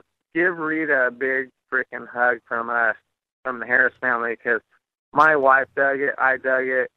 I know the Fadernauts. What up, Fadernauts? Freaking dug that, man. It's on, like the fact that you're giving the divine some conscious attention is freaking number one, brother. So keep doing that. That's freaking awesome. And Rita and I need to hear that from time to time because, the excitement that we have when we know that we're putting together a special week and putting together Annie and Caroline and Trisha, lining that up to make sure that all of that can happen and get it booked and get it done. It's an awful lot of work, but what we are hopeful for is the reaction that you're giving us right now. That's what we want, and that's what we need. We need epic. It's epic. Yeah. I mean, I'm sorry to interrupt, but I have to interrupt. Dude, what you're doing is epic, brother. Just keep that up and just, show everyone how it is supposed to be done like you were doing, my brother. One love. We got this. Thank you so much, Brad. And check it out. Dude, today's Thursday, the 4th. 2 weeks from today. Joshua Tree. I know. Right? Dude, it's on so hard. All right, man. I'll see you in 2 weeks, my friend. Until then, be safe and tell your wife, yo. All right? All right, Jimmy. Love you guys. Big hugs to everyone. Love you right back, Brad. Thank you so much, my friend. Yeah. That's a Fadernight right there. Brad. Brad Harris. And munching out. Doing the barbecue. So, yeah, we're going to do Wingstop tonight. I cannot wait. My mouth is watering. I got to get some things out of the way here really quick. And it's this. Now, check this out. I'm going to wrap up an amazing week with this right here. Oh, hold on a minute. Okay. Should I take one more call? Okay. You know what? I'm going to, because this is from Chi-Town. Hi, you're live on Fade to Black. Who's calling? Brian Rosenbaum. Who's this? Brian Rosenbaum. Hey, what's going on, Brian? Are you ready to ascend into the fourth dimension, Jimmy? Say that one more time. Are you ready to ascend into the fourth dimension? Am I ready to ascend into the fourth dimension? The fourth one is the dark dimension, isn't it? Don't you want to go to 5D? We're in the third. Don't we go to the fourth? Well, that's what I'm saying. The fourth dimension is a transitional darker place. You want to get to 5D. 3D's cool. 4D is a little shady, right? Mm-hmm. And then 5D is where you want to go. 5D. There we go. How about you? No. Hey, look, let me tell you something, Brian. This is no joke. My journey here in discovery and trying to find out all of these things is the same as yours. So when I bring on, a guest that when I need somebody to explain to me 3D, 4D, 5D, 6D, I need to know. Just like you. So I'm not correcting you. I'm going down this path right beside you. Okay, so we're walking beside each other, trying to figure this out. Yeah, I've been watching all the David Wilcock and Corey Good episodes. Cosmic Disclosure, Wisdom Teachings. Yep. Yeah. And so what do you think? Fantastic. Yeah, go ahead. Solar flash coming, right? Yes. Well, there's a couple of things that are on schedule. Yes. Not only what they are referencing, and we are due for one, by the way. Typically, every 7 to 10 years, the sun gives a big belch. And something, pretty traumatic comes our way. We haven't had anything in quite a while in activity. And so one wonders, is it going to be bigger than normal? and could it potentially overpower our natural defenses here? You know, our electromagnetic thing that surrounds this Earth between the North and South Pole, that magnetic shield is what protects us from all of the solar radiation and the solar flares and the things that happen all year long. And it protects our satellites, our phones, our cars, the electric razor, you know, will stop working, right? So will the next one be big enough to overpower our natural defenses here? And if it is, we're going to go into the dark ages. There's no question about it. I mean, we won't have any electricity. Isn't there some kind of like aurora borealis thing that's supposed to be all over the sky, and our nervous systems change or something? Well, there's that too. Look, all of this, when we look at it in those terms, everything is connected. It's all connected. Yeah, absolutely. We are all connected down to the very, very basic levels of everything. We are all stardust. We are all built of the same elements. Everything is connected. There's no question about that. And so when things go off balance, things are amplified, things are a little bit skewed. Does it affect us, not only our brains and our consciousness, but physically too as well, right? I mean, our blood, you know, everything is connected. So, I am, Brian, I really feel this in my bones. I always feel that everything is just going to be okay. We're going to go through traumatic things. You know, we just are. But as humans, as earthlings, we're always going to come out of it on the other side, and we're going to be okay. That's my take, but I'm going to stick to it. I heard we had a 3-year window until something would happen. From Corey Good and David Wilcox.